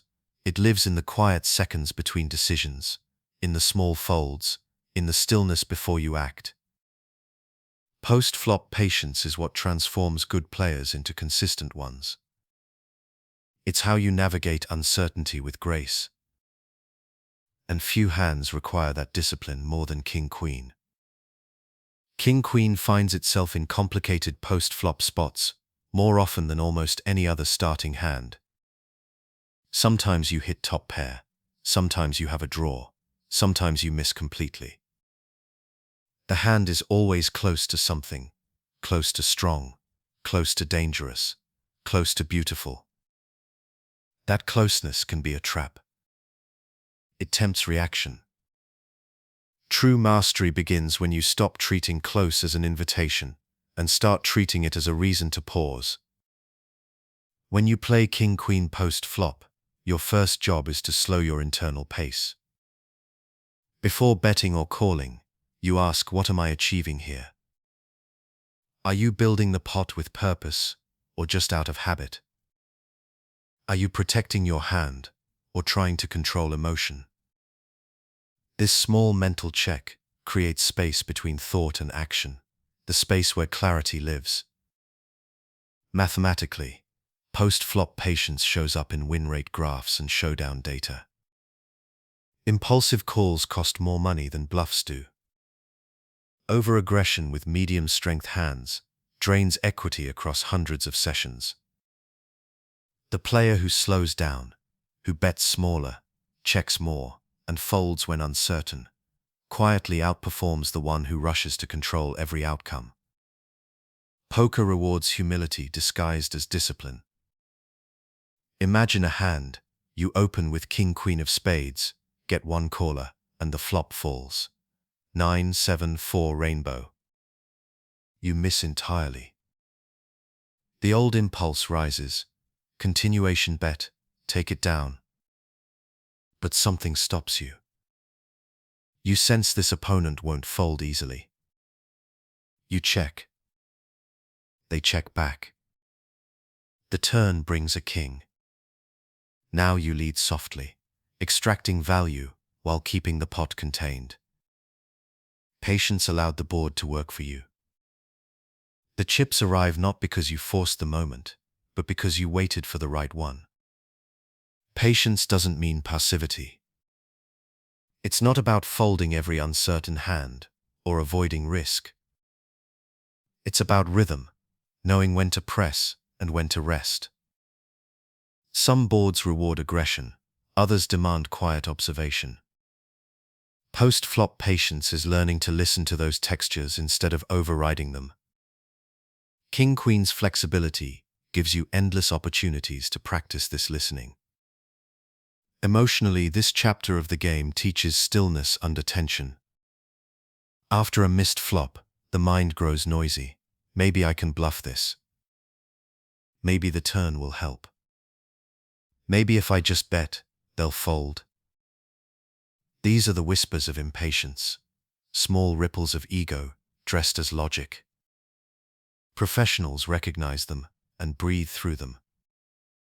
They don't need constant action to feel in control. Their calm presence is control. Over time, you start to feel the peace that comes from doing less. You realize that not every hand needs resolution on the flop or turn. You can let stories unfold naturally, like watching waves form and fade. Your win rate rises not because you act more, but because you choose your actions more carefully. There's a deeper life lesson here too. Patience after the flop mirrors patience after disruption. Things rarely go as planned, in poker or anywhere else. The flop almost never matches your hand perfectly. The art is not in forcing perfection, but in adapting with grace. When you can stay calm within uncertainty, you transform volatility into rhythm. Picture the table late at night. The air hums softly, chips clicking in gentle cadence. You look at the board, at your opponent, then back at your cards. You breathe once, twice, and wait. There's no rush. The decision comes naturally, not from pressure, but from peace. That's post-flop patience, action aligned with awareness, discipline shaped by timing. King-Queen teaches it endlessly because it always asks the same question: can you wait for the right moment, even when the wrong one looks tempting? When the answer becomes yes, the game begins to feel different. Slower, quieter, clearer. And you realize that patience wasn't a delay after all. It was progress in disguise. Chapter 17: Tournament Survival. Tournaments change everything. The same cards, the same chips, the same rules, yet the psychology transforms completely. In cash games, chips represent money. In tournaments, they represent life. Every mistake carries permanence, and every hand becomes a step in a much longer story. For King-Queen, this new environment turns elegance into tension. The hand still looks royal, still feels strong, but survival adds weight to every choice. Early in a tournament, King-Queen is a hand of patience. Stacks are deep, blinds are small, and information flows freely. There's no reason to force variance. Professionals treat these early levels like quiet mornings, time to gather rhythm rather than chase glory. King-Queen plays beautifully in late position, where its flexibility shines, but from early seats it demands humility. Folding it here is not weakness, it's conservation. The goal is not to win chips, but to preserve them for when they matter more. As the blinds rise, the environment tightens. Stacks shorten, pressure grows, and each pot becomes an investment in longevity. This is when King-Queen shifts identity, from speculative hand to situational weapon. Against short stacks, it dominates desperation ranges. Against larger stacks, it becomes a balancing tool, strong enough to shove in certain spots, gentle enough to fold in others. Every decision now balances risk against time. Mathematically, tournament play amplifies what professionals call ICM pressure, the independent chip model that values survival over marginal chip gain. You can't rebuy lost chips, they are finite. King-Queen, once a flexible hand, now lives on a scale of discipline. When the pot threatens your stack, you ask not only, am I ahead, but can I afford to be wrong? Imagine the moment deep in a tournament. Blinds high, stacks shallow. You sit on 20 big blinds, and the table folds to you on the cutoff. You see king-queen offsuit. You pause, take in the energy of the room. The button and blinds each have more chips than you. You open small, aware of risk, but calm in your choice. The small blind folds, the big blind calls. The flop comes 10-5-2 rainbow. You check back, controlling pace. The turn brings a queen. You bet softly, they call. The river brings a jack. A straight completes, but you stay composed. Check behind. They reveal 10-9. You win a small pot and stay alive. Another orbit, another breath. That's tournament survival. Precision disguised as patience. It's not about fear, it's about rhythm. You don't need to win every confrontation. You need to avoid catastrophe. Each hand becomes a balance of momentum and restraint. King-queen thrives here because it mirrors that balance perfectly. Strong but not unstoppable. Flexible but not reckless. Emotionally, tournaments test your relationship with control. The deeper you go, the less control you feel. Blinds rise, stacks shrink, variance grows. King-queen reminds you to return to structure. When faced with tough spots, you breathe, recall your ranges, and act with presence.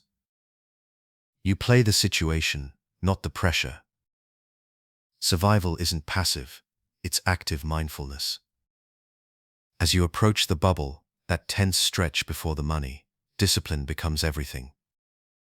You might fold king-queen pre-flop against aggression, not because it's bad, but because timing matters more than math. Every decision must serve the greater story. Reach the next phase intact. The calm player sees this clearly and stays patient, while the impatient one falls inches short. In the final stages, when blinds are enormous and stacks tiny, king-queen's value returns. It becomes a hand of momentum, strong enough to push all in, respected enough to force folds, brave enough to take fate into its own hands. The same patience that preserved you earlier now transforms into courage. You act not from fear of elimination, but from trust in process. Picture the late-night table, lights dim, railbirds whispering, a clock ticking softly overhead. You look down at king-queen again, your companion through the entire journey.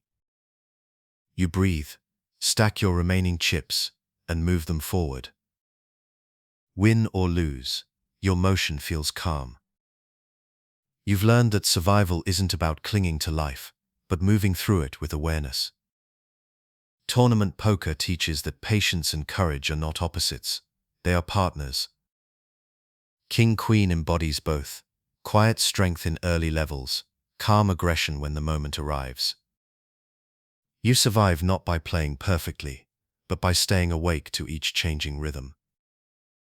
Because in tournaments, as in life, survival is not resistance. It's flow. Chapter 18. Cash Game Discipline. Cash games are the opposite of tournaments in rhythm, yet identical in truth. Here the blinds never rise. The chips in front of you are not symbolic. They are real, interchangeable with time, work, and energy. There's no external pressure to survive, no clock to outrun. Instead, the danger comes from within. Boredom, greed, impatience, these are the quiet traps that test your discipline, hand after hand. King-queen, polished and persuasive, becomes the perfect test of your consistency. In a cash game, every decision resets. You can always reload. You can always return tomorrow. That freedom feels liberating, but it also tempts recklessness. Players loosen ranges, chase flops, and justify marginal calls because you can always buy back in. But that mindset turns sharp edges dull. Discipline in cash games means treating every chip as sacred, even when replacement is easy. King-Queen rewards those who maintain respect through repetition. Mathematically, the hand performs beautifully in deep stack situations when guided by structure. It makes top pairs that hold value and draws that build equity. But without discipline, those same strengths become weaknesses. Calling raises out of position or chasing bloated pots turns potential into loss. The numbers are clear. Small leaks repeated endlessly cost more than big mistakes made rarely. Cash games expose patterns. They reflect who you are over time. Imagine sitting in your favorite card room on a slow evening. You've been patient for hours, folding quietly. You pick up King-Queen suited in middle position and raise. The button calls, blinds fold. The flop falls, Queen 8-5 rainbow. You continuation bet small, they call. The turn brings the 4 of hearts. You check, they check back. The river comes a king. You bet lightly for value. They call, showing Queen Jack. You win, not through dominance, but through calm consistency. No fireworks, just discipline. This is the rhythm of cash play. Small pots, steady edges, quiet confidence. Every decision feels minor, but the accumulation of restraint builds profit, the way waves build tides. You don't chase moments, you build seasons. Over hundreds of hours, the disciplined player thrives where the impulsive one collapses. Emotionally, cash game discipline is meditation through repetition. There is no finish line. You sit, act, observe, fold, and repeat. The temptation to force variance grows as fatigue sets in. You might feel invisible, folding for hours, watching others win loudly. King-Queen appears like an invitation to break monotony. It's strong enough to justify action, but not strong enough to forgive mistakes. That tension trains your patience. When you can fold King-Queen pre-flop to a large re-raise without emotional resistance, you've learned real control. When you can win a small pot with top pair and feel no urge to overprotect, you've learned peace. Discipline here is not a rule, it's a rhythm that matches your breath. Over time, you realize that cash games aren't about making money quickly. They're about maintaining alignment, mental, emotional, and strategic. The profit becomes a byproduct of presence. You start to notice small victories, folding hands that would have cost you earlier, avoiding bluffs that serve only ego, walking away when the rhythm turns tired. Each act of restraint feels like clarity returning. King-Queen, played patiently, becomes a teacher in endurance. It rewards balance, folding when behind, pressing when ahead, and always maintaining composure. You learn that success here isn't about winning the night, but playing correctly for the moment. Every decision becomes complete in itself. Picture the soft glow of a late-night cash table. The hum of conversation, the quiet shuffle of chips, the air calm and timeless. You look at King-Queen, then at the players around you. Some restless, some still. You feel centered. You know that poker isn't chaos to be conquered, it's rhythm to be respected. Cash game discipline means walking away satisfied, not because you won, but because you stayed true to your structure. King-Queen sits folded in front of you, untouched. You smile. The patience is the profit. That's how cash games teach you, not through big moments, but through the quiet, repeated choice to play well. Chapter 19. Playing from the button. Position is power in poker, but on the button it becomes poetry. You act last on every street, holding the advantage of information and rhythm. Every decision from this seat feels clearer, cleaner, more deliberate. For King-Queen, the button is not just a strong position, it's the perfect environment to express its full potential. This is where patience becomes opportunity, and awareness becomes art.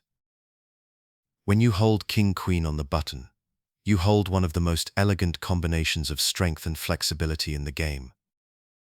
The hand plays beautifully in single raised pots and thrives in 3-bet situations with depth behind it.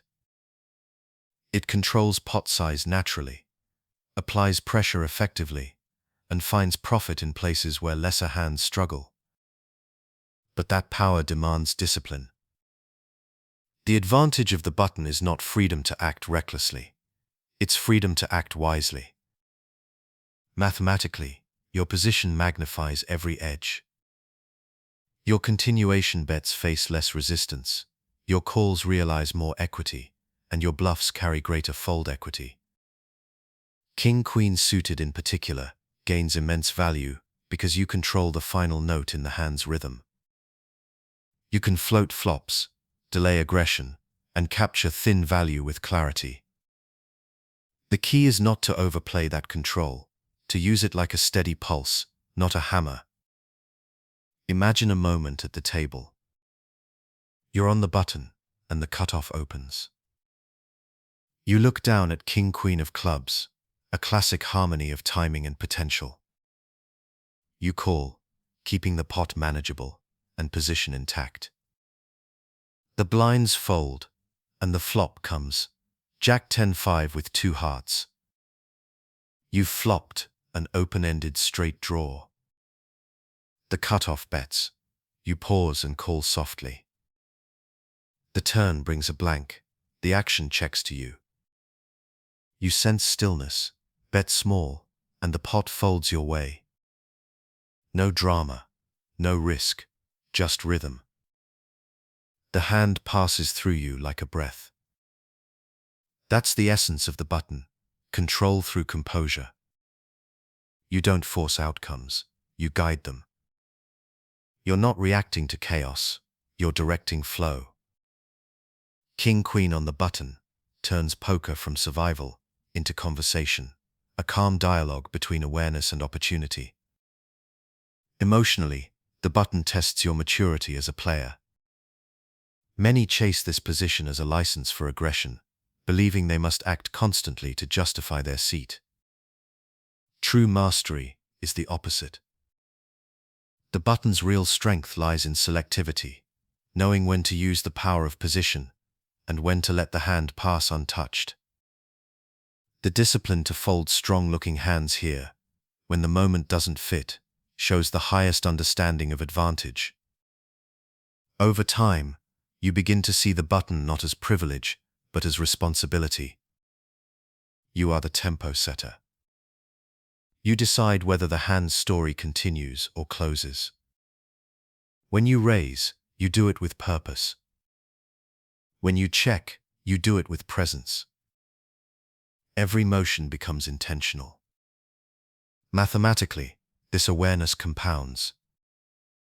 The player who uses position with discipline, betting small on favorable textures, checking behind when boards turn volatile, gains consistent long-term equity. The player who abuses position by chasing control burns value slowly, invisibly.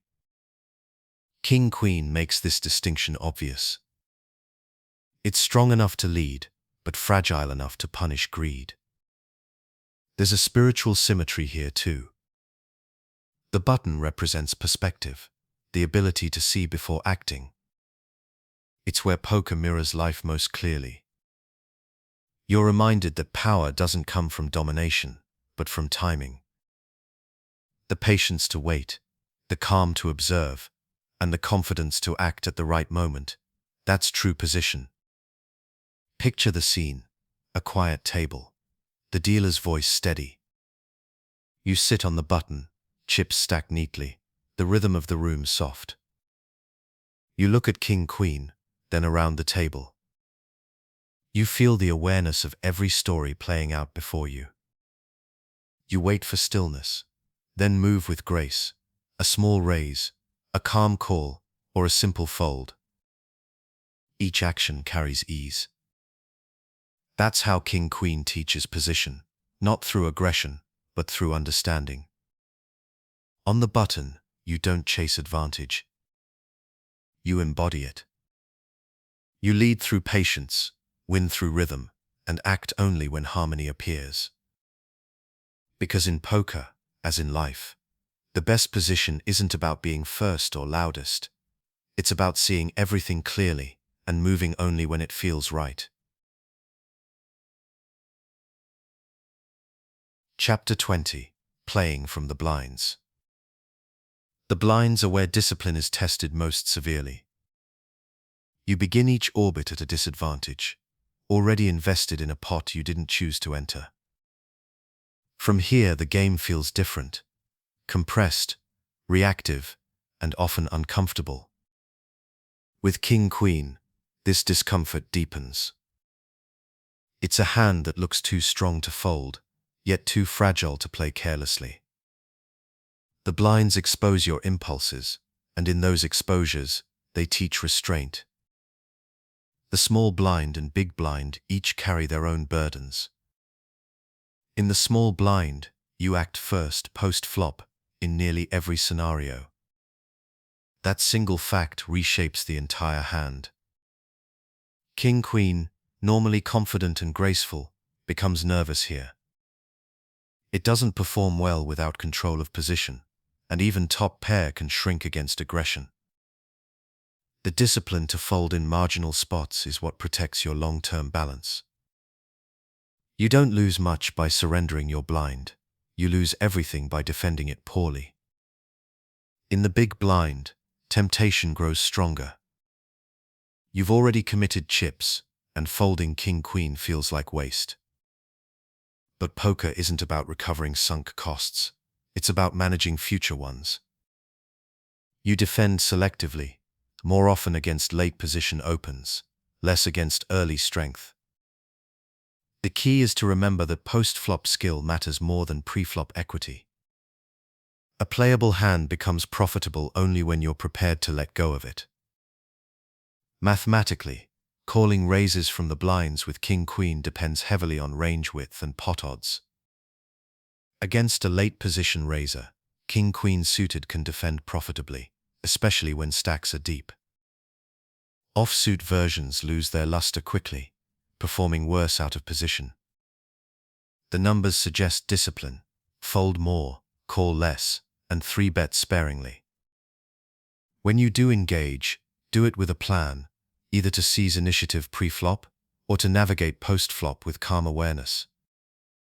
Imagine this hand. You're in the big blind with King-Queen of hearts. The cutoff opens, the button folds, and you call. The flop falls 9-10-3 with one heart.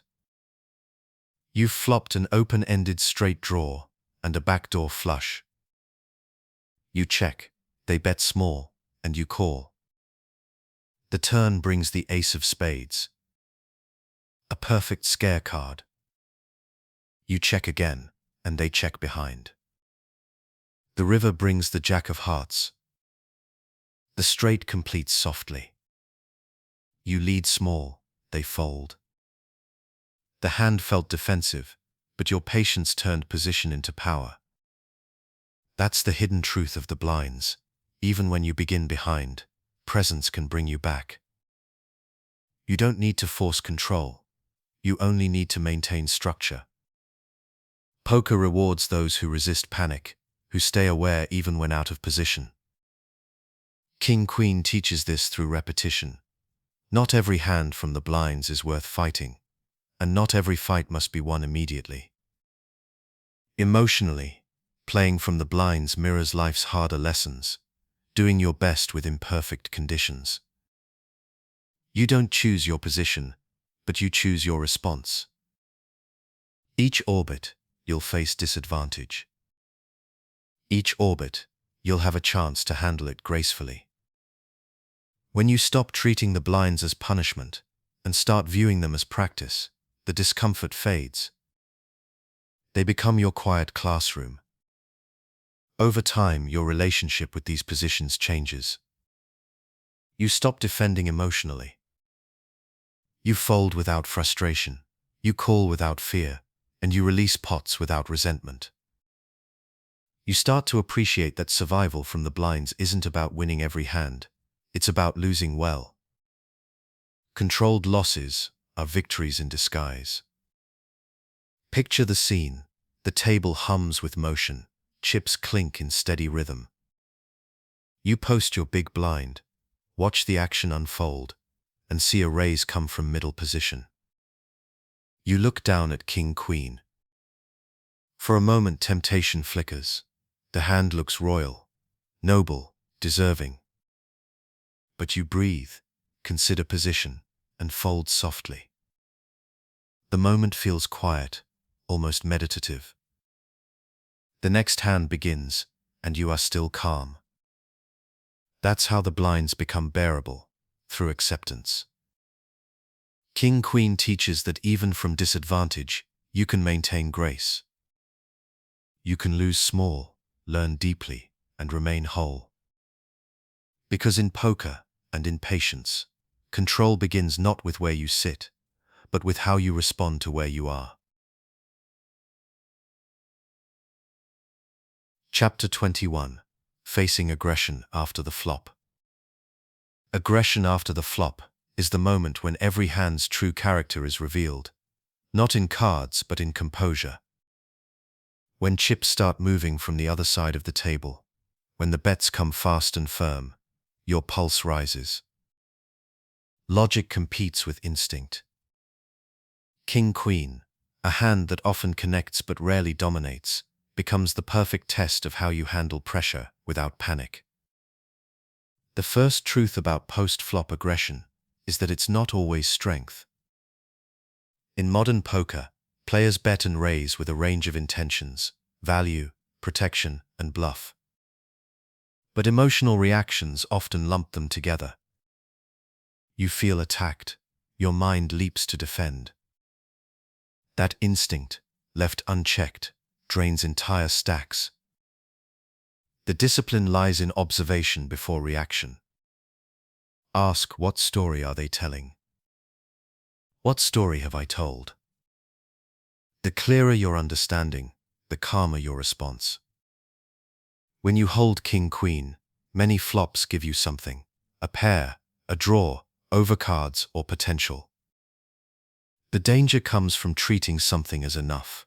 You face a raise and feel entitled to see more cards, to prove your hand's worth. Yet the math rarely justifies it. Top pair with a medium kicker, a gut shot, or backdoor equity can be powerful if handled correctly, and expensive if handled emotionally. Mathematically, responding to aggression requires balancing pot odds with range interaction. On dry boards like King 7-2 Rainbow, facing a raise after c-betting, your top pair might still be ahead but vulnerable. The best players size their responses, not by fear, but by structure. Sometimes that means calling to control pot size. Sometimes it means folding early to preserve equilibrium. Each choice is calm, never rushed. Imagine this moment. You open from the hijack with King-Queen of spades. The button calls. The flop comes Queen 10-3 Rainbow. You bet small, and the button raises 3 times your bet. Your heart quickens. You've hit top pair, but tension fills the air. You breathe. You recall the flow of the session. This player bluffs occasionally, but never wildly. You call, letting the story continue. The turn brings an 8. They check. You check behind, refusing to build chaos. The river falls a 2. They bet small, you call quietly. They show Jack 10. You win a modest pot, still calm. That restraint is what poker looks like when awareness replaces emotion. Emotionally, facing aggression teaches humility in the face of uncertainty. It shows you that folding isn't weakness, it's emotional control. Many players spend their energy trying to prove they're not being bluffed. But poker isn't a courtroom. You don't win by proving truth, you win by managing risk. Every time you let go of a hand when the evidence leans against you, you strengthen your foundation. Over time, you start to feel aggression differently. It no longer feels personal. A raise becomes just a data point, information to process, rather than an insult to your control. You stop flinching, stop rushing, stop defending reflexively. King-Queen becomes your teacher in this stillness, reminding you that composure creates clarity. Mathematically, the results show in smaller losses, steadier graphs, longer sessions without emotional tilt. You find yourself folding earlier, checking more, calling less often, just to see. The game becomes less about ego and more about equilibrium. There's a quiet freedom in this. You realize that poker, like life, doesn't require constant proof of strength. It rewards awareness of context. The aggressive players thrive on reaction. When you stay calm, their energy dissipates. They push, you absorb. They expect resistance, but you give reflection. Picture the table under low light, the soft hum of chips between hands. You sit motionless as your opponent bets into you again. Your fingers don't twitch. You breathe, study the board, and make your choice. Maybe you call, maybe you fold, but you do both without tension. The decision feels clean, final, peaceful. That's the lesson King-Queen teaches when facing aggression: how to stay centered when the world leans forward. You learn that control isn't about overpowering the moment, but about refusing to be pulled by it. Because in poker, and in life, true strength doesn't raise its voice. It simply listens, waits, and acts with calm precision. Chapter 22. Playing Draws with Balance. Every draw in poker is a promise, a glimpse of what could be. It stirs the imagination. You see the path clearly, one card, one turn, one river away from triumph. But that same promise hides the trap. The stronger the draw, the easier it is to forget the discipline that protects you. King-Queen lives in this delicate space, more than most hands. It creates beautiful draws, open-enders, straight flush possibilities, backdoor dreams, and with them, the constant temptation to chase. Balance is what keeps those dreams from turning into losses. The heart of playing draws well lies in understanding equity and position. A draw has two forms of value: the potential to make the best hand, and the leverage to apply pressure. When you're in position, King-Queen gives you both. You can semi-bluff with controlled aggression, betting not from desperation, but from awareness. You know that even if called, you retain outs. Out of position, that same bet loses power. You face uncertainty without information. Balance means recognizing when to lead and when to follow. Mathematically, semi-bluffing with King-Queen works best when fold equity and real equity align. For instance, with King-Queen of hearts on a Jack-10-4 flop with two hearts, you hold both a straight draw and a flush draw. You can bet with confidence because you pressure weaker hands while retaining strong chances to improve. On drier boards, say King-9-3 with one heart, patience serves better. You check and let the board develop naturally. Each spot requires a rhythm that matches the board, not your emotion. Imagine a scene. You raise from late position with king-queen of diamonds. The big blind calls. The flop comes 10-9-2 with one diamond. You've flopped an open-ended straight draw. They check. You bet small. They call. The turn brings a blank. Now, you slow down. You sense their range isn't weak. You check back, keeping the pot manageable. The river brings a jack. The straight completes. They check again. You bet softly, collectedly, and they call with king 10. The chips slide your way, not through force, but through flow. You let the hand unfold instead of chasing it. That's balance, allowing probability and patience to share the same seat. Emotionally, draws teach surrender to time. You can't will a card to appear. The mind resists this truth, wanting control where none exists. But poker humbles control into awareness. When you play king-queen with a draw, your job isn't to command the deck, it's to manage risk until clarity arrives. You learn to find comfort in incompletion, to hold potential without grasping. Over time, this balance seeps into every part of your game. You start betting your draws with intention, not impulse. You stop overcalling simply because you're due. You understand that folding a draw before the price is right is not surrender, it's discipline disguised as wisdom. Poker stops feeling like a chase and starts feeling like a rhythm of acceptance and precision. Mathematically, balance protects your equity over thousands of hands. You win more from bluffs that succeed and lose less from draws that fail. But spiritually, balance protects your peace.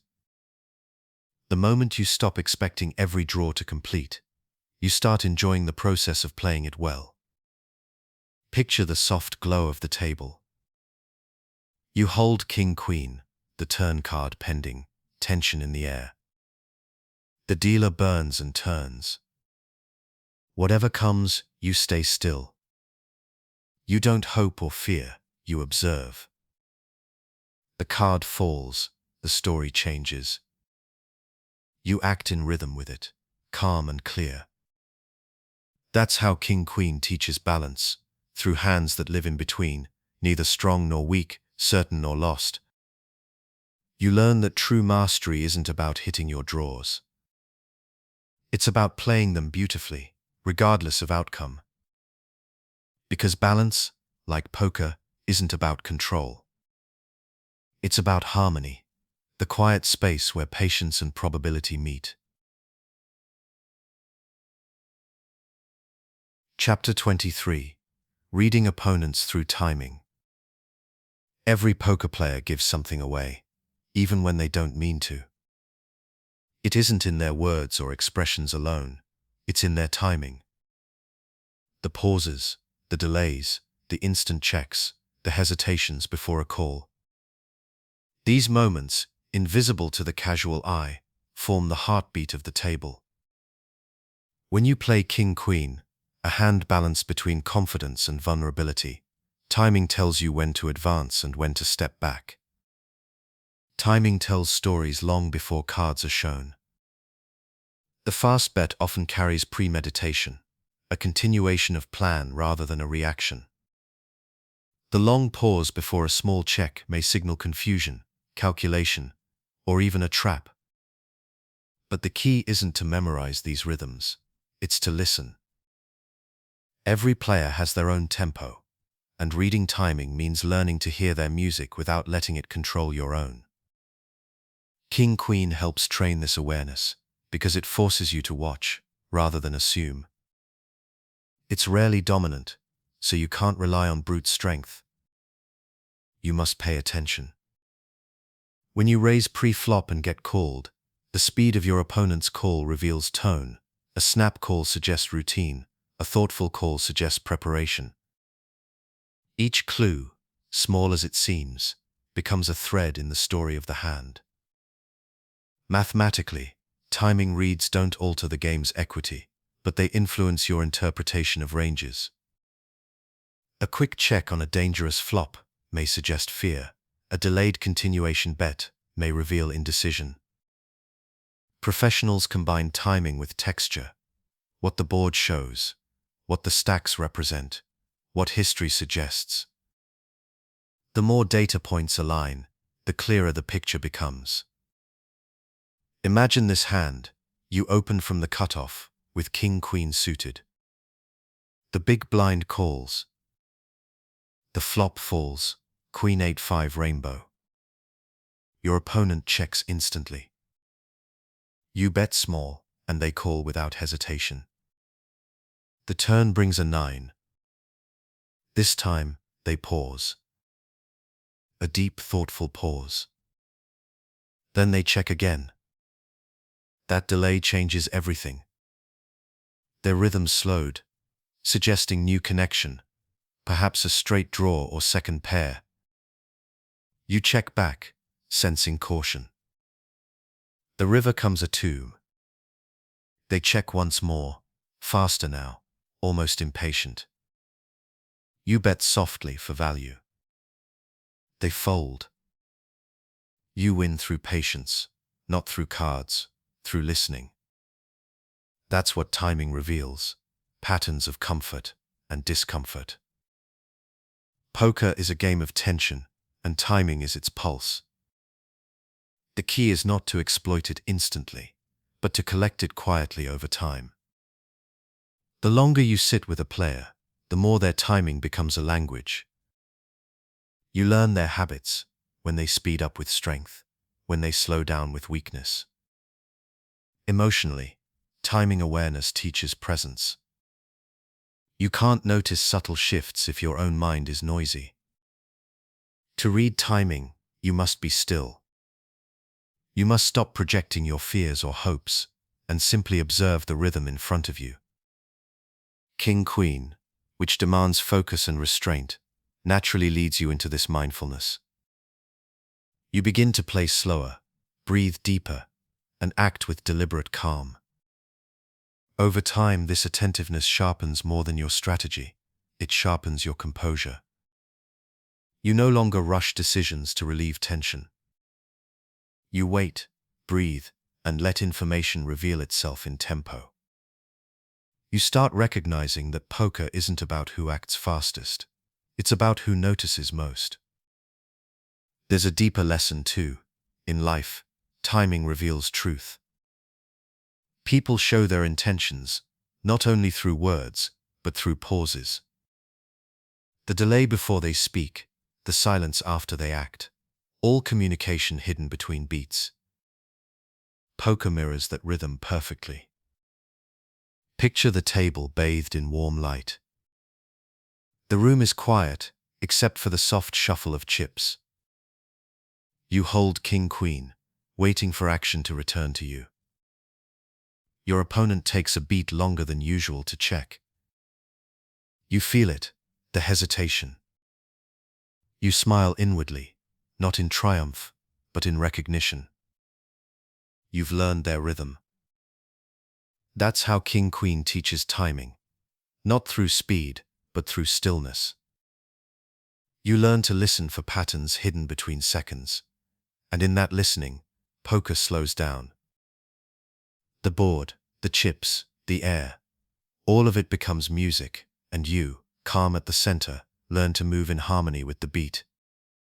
Because in poker, as in life, the truth rarely shouts. It waits, softly, patiently, in the timing between decisions. Chapter 24.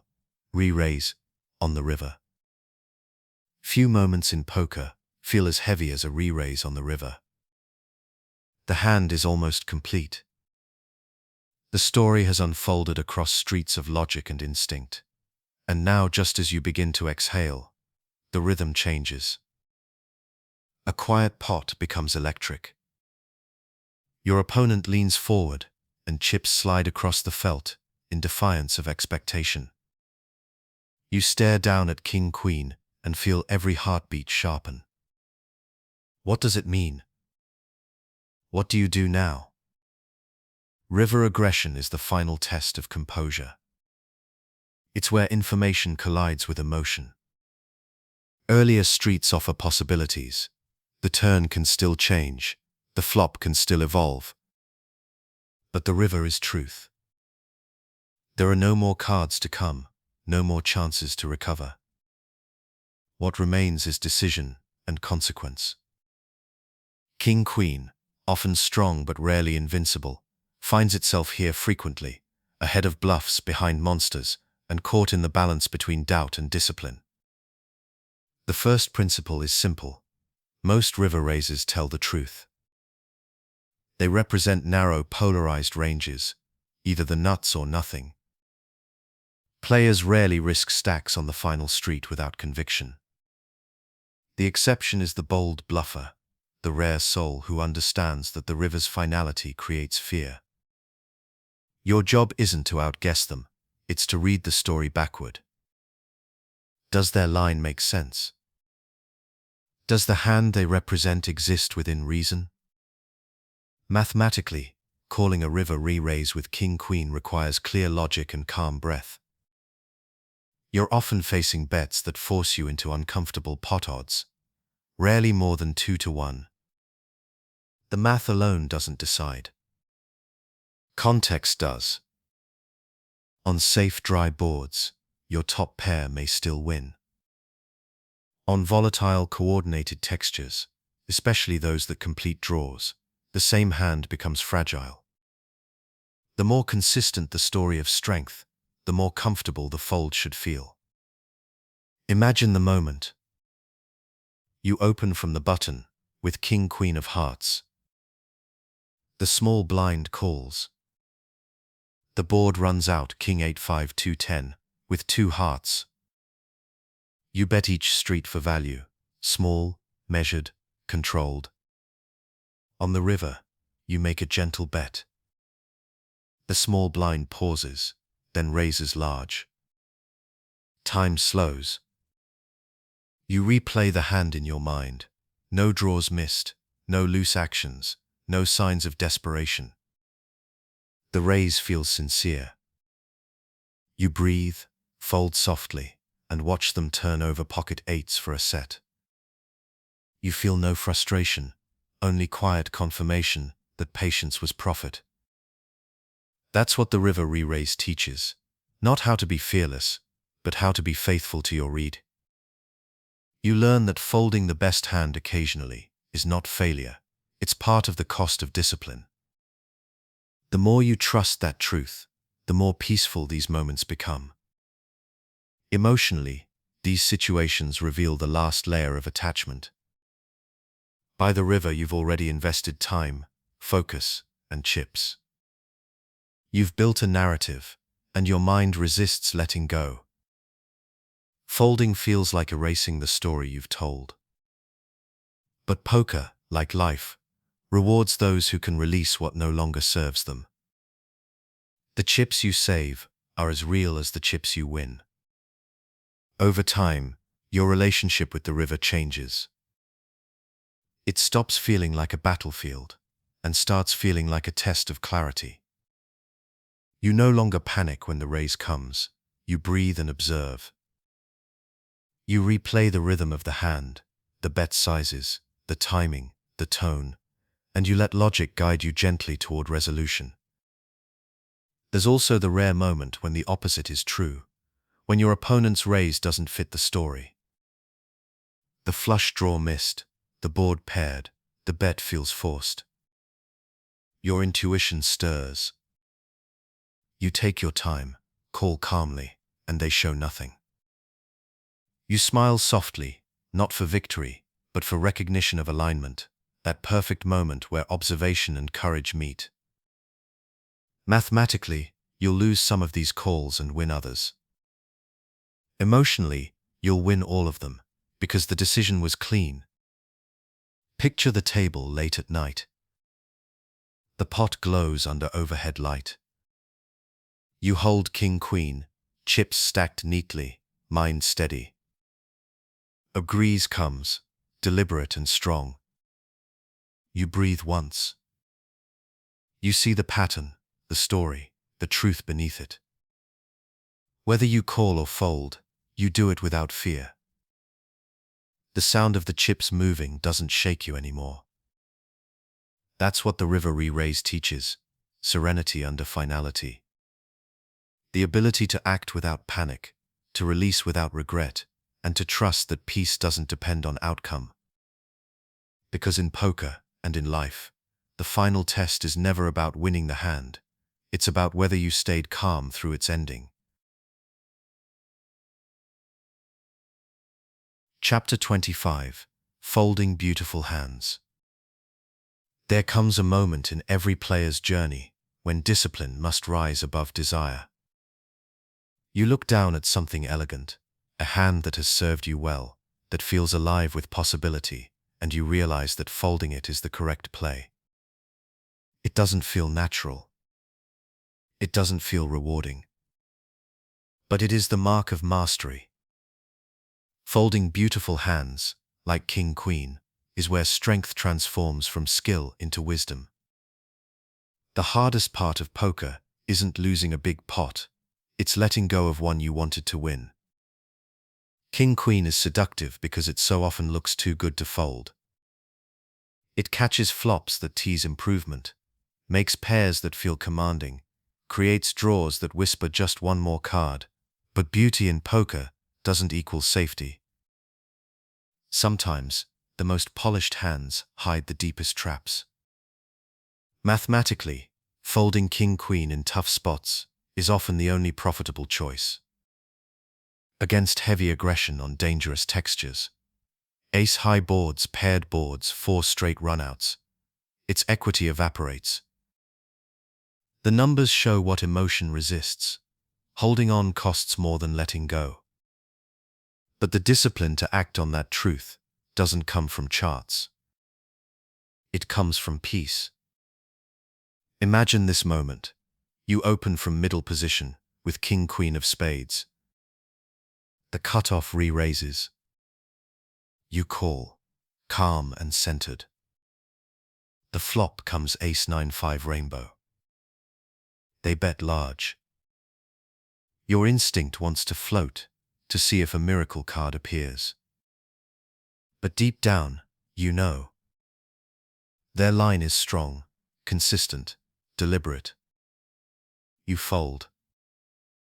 The chips slide away softly, but something inside feels light. That's not loss, it's clarity. Emotionally, folding beautiful hands is the practice of humility. It asks you to trust the process, even when it contradicts your attachment. You remind yourself that poker isn't about possession. No hand belongs to you. Each one is borrowed for a few seconds of decision, then released back into the flow. The sooner you learn to let go, the more the game opens up. Many players fight this lesson for years. They convince themselves that folding equals weakness, that playing it out is braver. But courage in poker is not in holding on, it's in knowing when to stop. The professional folds not because they're afraid, but because they respect variance, position, and the long rhythm of the game. The amateur clings, hoping to prove something. One grows, the other repeats. King-queen teaches this quietly. It's beautiful, playable, graceful, but incomplete. It invites you to chase, and then reminds you what chasing costs. Over time, every disciplined fold with this hand becomes an act of alignment between logic and emotion, between knowledge and trust. Mathematically, those folds save hundreds of big blinds across sessions. Emotionally, they save peace. The freedom that comes from folding correctly outweighs the thrill of a reckless call. The chips you keep sustain future clarity. The tilt you avoid protects your rhythm. Picture the late-night calm of a card room. The dealer waits, the pot quiet, the air heavy with expectation. You look at King-Queen, fingers resting lightly on your cards. The board has turned dark, draws complete, lines converge, your opponent unshaken. You breathe once, twice, then slide the cards forward. They disappear into the muck. No applause, no relief, just silence. The kind of silence that feels right. That's the lesson, folding beautiful hands without sorrow.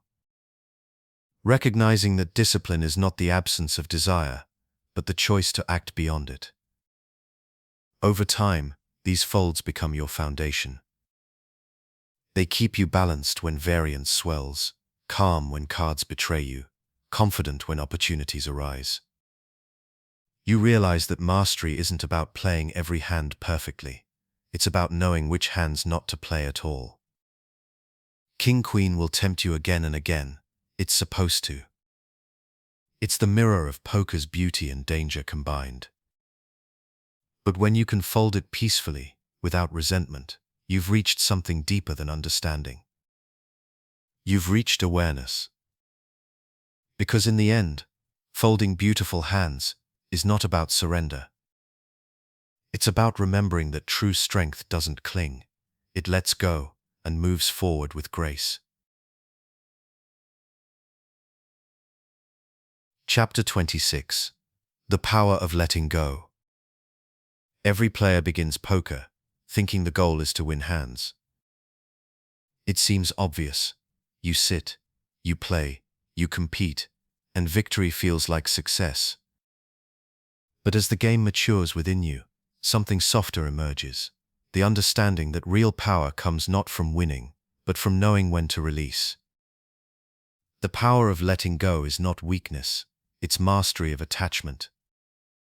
King-Queen, with its constant promise of greatness and its equal potential for danger, becomes the perfect teacher of this truth. Letting go in poker means freeing yourself from expectation. Every decision, raise, call, fold, is complete in itself. Once it's made, it's over. The cards will fall how they may, the board will tell its story, and your only task is to stay calm through it. Most players struggle not with the game's difficulty, but with their own resistance to impermanence. They replay past mistakes, chase back lost chips, or grip too tightly to the hands they should have won. King-Queen exposes this pattern because it often lives in that space between almost and enough. Mathematically, the concept of letting go reveals itself in variance. Even the best players lose a portion of their sessions. Equity is never certainty, it's probability distributed over time. The player who cannot let go of short-term outcomes burns out in the pursuit of control. The one who can release, who folds when it's time, who moves on without tension, survives long enough for the math to even out. Imagine the scene. You've played beautifully for hours, focused and patient. You pick up King-Queen of clubs on the button and raise. The small blind re-raises, you call, and the flop comes King 10-8 with 2 spades. Top pair, good kicker, a confident spot. You call a continuation bet. The turn brings an ace. The opponent bets big again. The story fits. You breathe. You fold. It stings briefly, then fades. You don't reach for justification or revenge. You simply let go. The next hand arrives, the rhythm continues, and your peace stays intact. Emotionally, this is what real mastery feels like, the absence of need. You no longer require the deck to agree with you, or opponents to behave predictably, or outcomes to validate effort. You play your structure, make your choices, and trust the process. Every fold becomes a small act of faith. Every release keeps your mind light enough to see clearly again. Letting go doesn't mean detachment from care, it means detachment from control. You still play with intention, still study deeply, still try your best, but you stop fighting the current. When the board turns against you, you accept it. When variance takes a session, you breathe through it. You realize that peace in poker isn't found in dominance, it's found in continuity. You can only see the long game when you stop staring at single outcomes. Over time, this mindset transforms more than your results. It transforms your experience. You begin to enjoy the game again, even in losing sessions, because you're no longer wrestling the flow. You find satisfaction not in how many pots you win, but in how calmly you play each one. The power of letting go replaces tension with rhythm. Picture the card room late at night, the hum of quiet voices, the shuffle of cards under dim light. You sit with an empty stack of thoughts, clear and still. A hand ends, another begins. King-Queen comes and goes, sometimes glorious, sometimes humbled. You fold it when you must, raise it when it's time, and smile the same either way. That's the power of letting go, the realization that the game doesn't need your grip, it only needs your presence. Because in poker, and in life, the hands you release with grace are the ones that teach you how to hold everything else more lightly. Chapter 27. Tilt and Emotional Reset. Every player faces it, that moment when logic falters, when patience slips, when emotion starts to steer. Tilt isn't a storm that arrives from nowhere, it's a slow drift away from balance. One unlucky river, one bluff gone wrong, one hand like King-Queen cracked at showdown, and suddenly you feel heat behind your thoughts. Tilt is poker's mirror of human emotion, showing you how easily attachment disturbs peace. But it also gives you a gift, the chance to reset. Tilt begins with resistance. You lose a hand, and your mind protests. That shouldn't have happened. You replay it, rationalize it, defend it. Each repetition tightens the knot. You start acting from frustration rather than flow, chasing the chips you lost instead of playing the cards you have. The danger is not the mistake itself, it's the refusal to let the mistake end. King-Queen, often folded correctly or lost narrowly, becomes the perfect spark for this lesson. Mathematically, tilt destroys win rates quietly. A single emotional call here, a stubborn bluff there. Each feels small, but over thousands of hands they bleed profit. The line between discipline and reaction is thin, and tilt erases it. Professionals protect their edge, not through superior luck, but through emotional reset.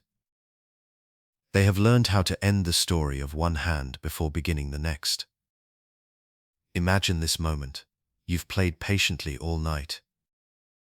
You hold King-Queen suited, raise and get re-raised. You call. The flop brings Queen 7-2 rainbow.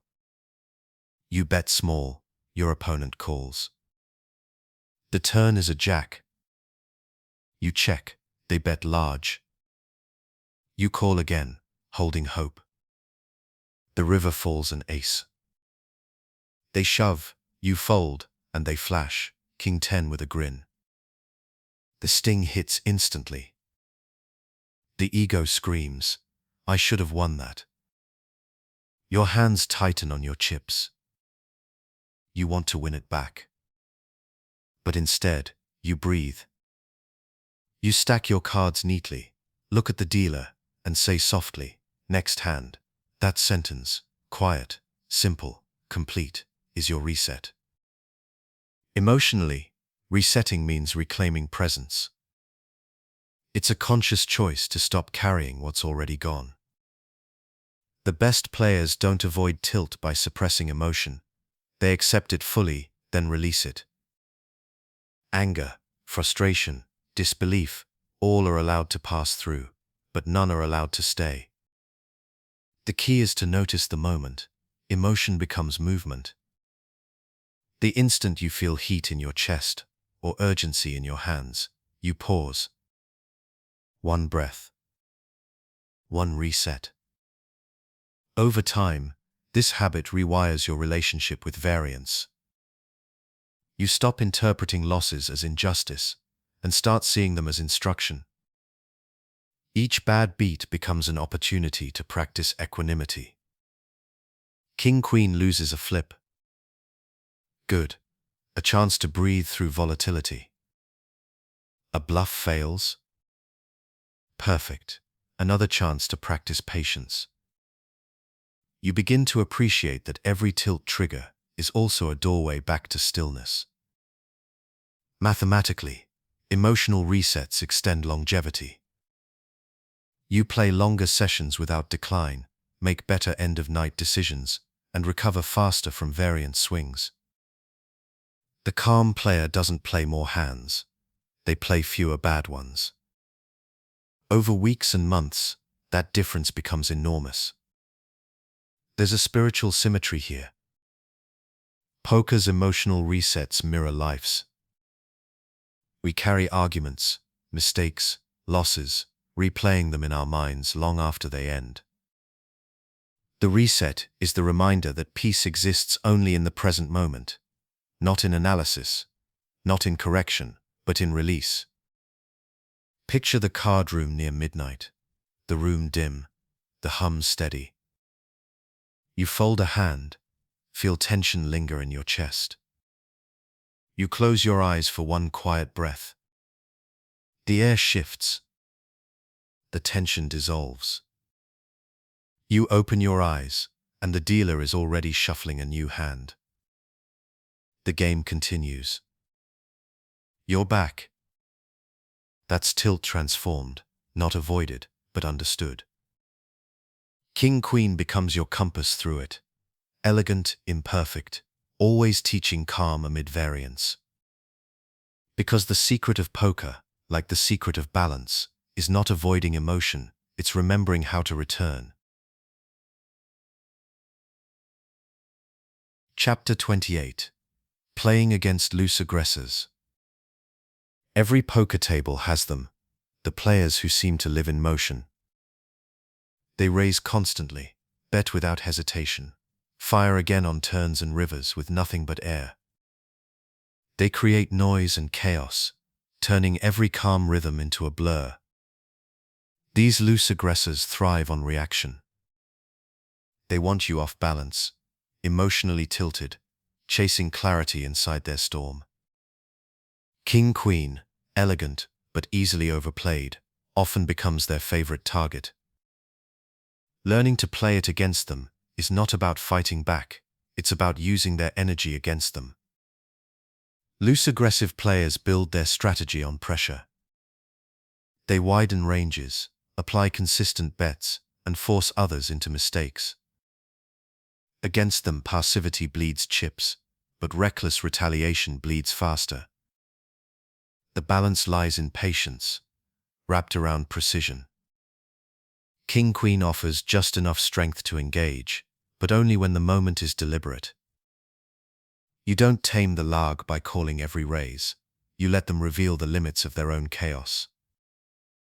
Mathematically, lags rely on fold equity. They assume opponents will yield to aggression often enough to make their bluffs profitable. Your goal is to interrupt that pattern, not through ego, but through logic. You defend slightly wider, call lighter on later streets, and trap when texture favors you. But each counteraction must come from awareness, not emotion. Overcorrection turns you into what you're fighting. Imagine a hand, a loose aggressive opponent, opens from middle position. You sit on the button with King-Queen of hearts.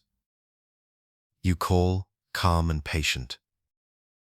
The flop comes Jack-9-2 rainbow, open-ended straight draw. They bet large, as expected. You call softly. The turn brings a queen. They barrel again. You sense they're still wide, still pressing. You call once more, refusing to chase or fold prematurely. The river lands a blank. They fire the third shell. You pause, breathe, and call. They table 10-7 suited, pure air. You slide the pot in quietly, emotionless. You didn't outmuscle them. You outlasted them. That's how you disarm loose aggressors, through patience, stronger than their pressure. You don't mirror their chaos, you absorb it until it folds back on itself. Emotionally, these encounters reveal your thresholds. The legs' aggression isn't personal, it's environmental. Their style is designed to test boundaries, to make you abandon logic and respond emotionally. When you stay grounded, their advantage dissolves. They begin to doubt their own rhythm because yours doesn't change. You don't rise to the noise, you remain calm inside it. Over time, you start to see these players differently. What once felt intimidating becomes predictable. You recognize that their weapon, constant motion, only works against opponents who resist without patience. When you stop resisting, when you start responding selectively, their aggression becomes your opportunity. Mathematically, King-Queen becomes a key defender in these matchups. It's strong enough to continue pre-flop and to connect with many favorable textures, but not so strong that it traps you into overcommitment. The trick is controlling pot size. You let the lag build pots for you when you're strong, and keep them small when you're uncertain. You let their momentum do your work. There's a philosophical symmetry here too. Loose aggressors mirror the pace of life. Loud, unpredictable, demanding reaction. King-Queen teaches you to meet that chaos with structure. You learn that peace doesn't mean silence. It means staying centered while the world rushes around you. Picture the card room, bright and alive. The lag's chips clicking like a metronome of motion. They raise again, speaking with confidence, moving with rhythm. You look at King-Queen, breathe once, and smile faintly. You know their story already. You call or fold or raise as logic dictates, not emotion. The noise continues, but it no longer touches you. That's mastery, not defeating chaos, but living calmly inside it. King-Queen against the loose aggressor becomes more than a hand, it's meditation. Because in poker, as in life, control isn't silence. It's serenity that survives sound. Chapter 29. Reclaiming Rhythm After Losses. Losses in poker are inevitable, a quiet constant beneath every hand, every night, every session. You can play perfectly, make the right reads, and still watch the river undo your work. The chips slide away, the dealer gathers the cards, and the table hums forward as if nothing happened. But inside, something stirs. The hardest part isn't the lost pot, it's the lost rhythm. Learning how to reclaim that rhythm after losses is what separates long-term peace from slow erosion. King-Queen feels these moments deeply. It's a hand that often sits on the edge of victory, top pair cracked, draws missing by one card, value calls that end up thin.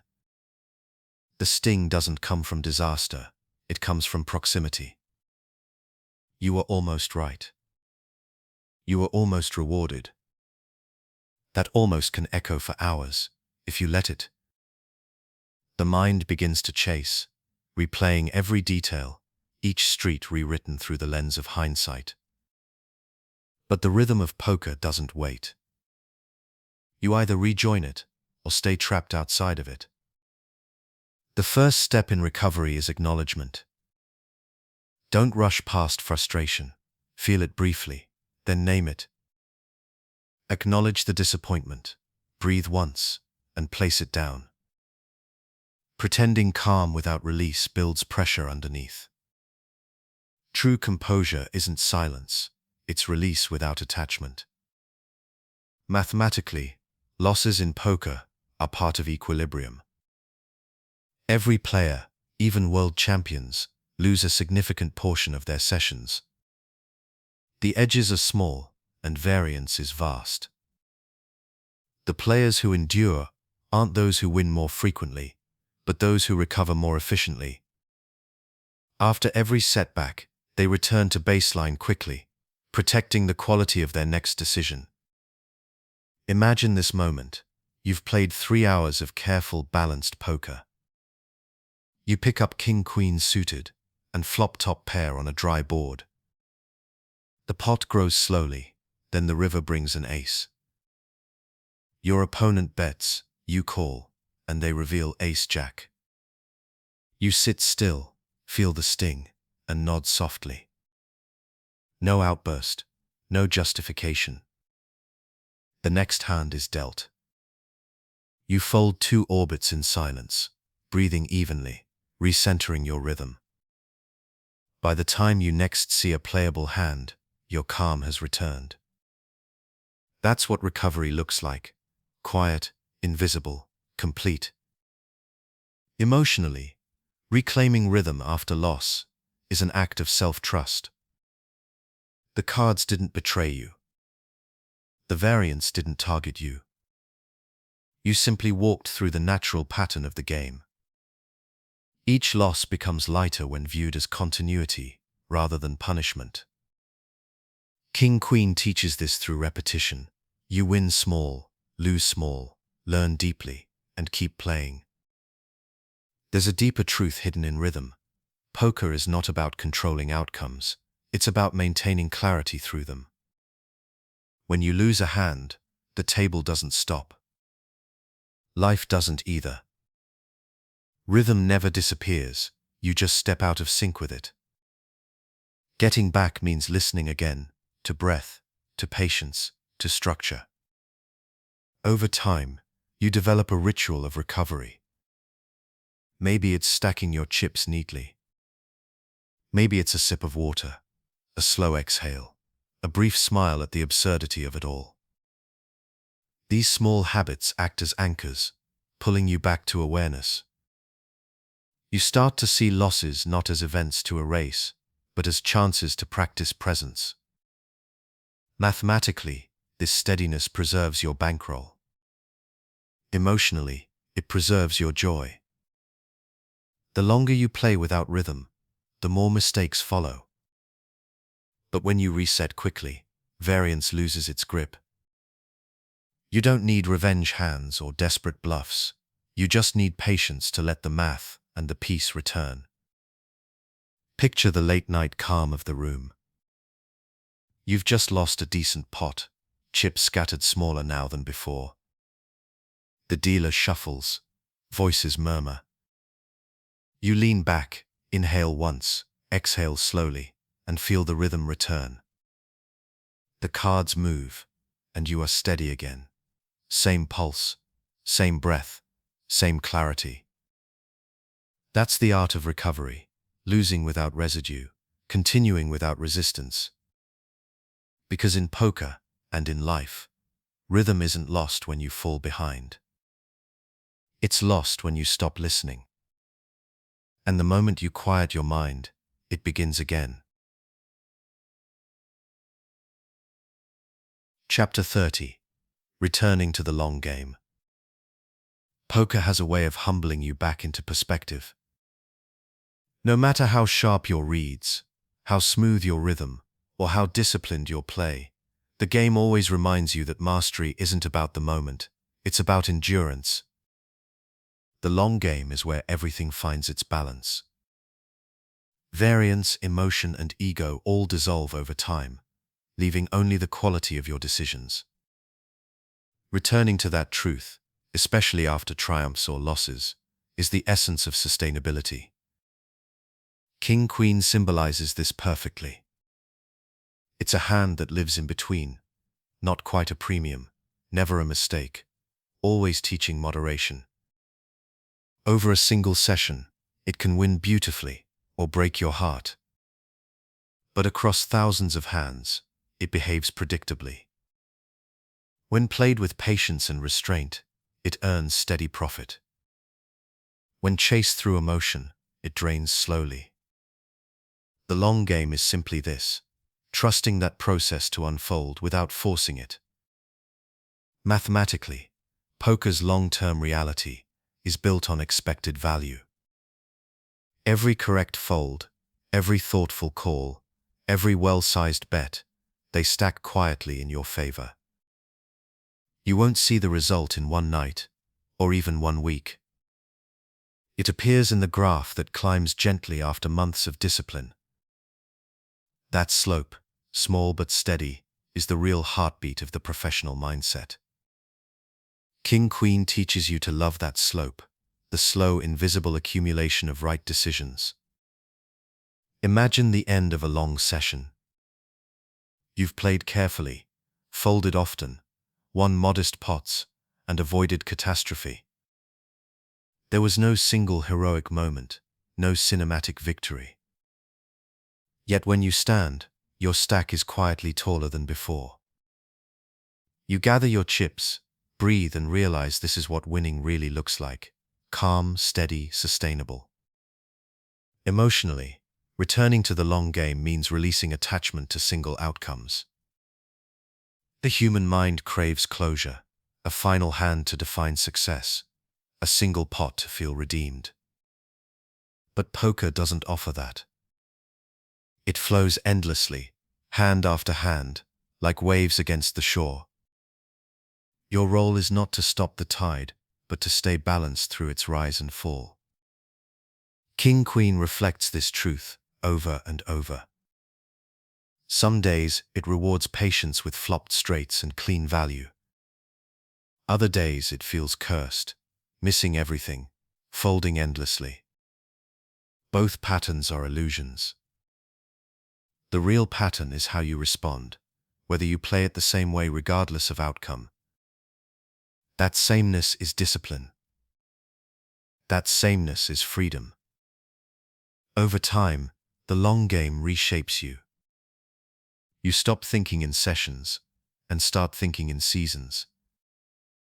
The bad runs lose their sting because they're just part of the data. The good runs stop inflating your ego because they're temporary too. You start to find comfort, not in results but in rhythm. You trust that every correct fold, every composed call, every measured bet is another brushstroke in a much larger picture. There's a serenity that comes with this realization. You no longer chase the rush of victory or fear the drag of variance. You play, you adjust, you rest. Each decision feels lighter because it no longer needs to carry meaning beyond itself. Picture the quiet end of a week of play. The room is emptying, the lights soft. You sit alone for a moment, your cards long gone, your mind still calm. You think of all the hands, the wins, the folds, the near misses, and you feel no attachment, only gratitude. You've learned something the numbers alone can't teach, that peace itself is a form of profit. Returning to the long game means remembering why you began. Not to conquer variance, not to chase perfection, but to find stillness inside uncertainty. King-Queen was never just a hand, it was the teacher that guided you there. Elegant, dangerous, honest. And as you gather your chips and rise from the table, you understand the truth every player eventually learns. You don't play poker to win one hand. You play it to play well, again and again and again. Because in poker and in life, the long game isn't about how fast you climb. It's about how calmly you endure.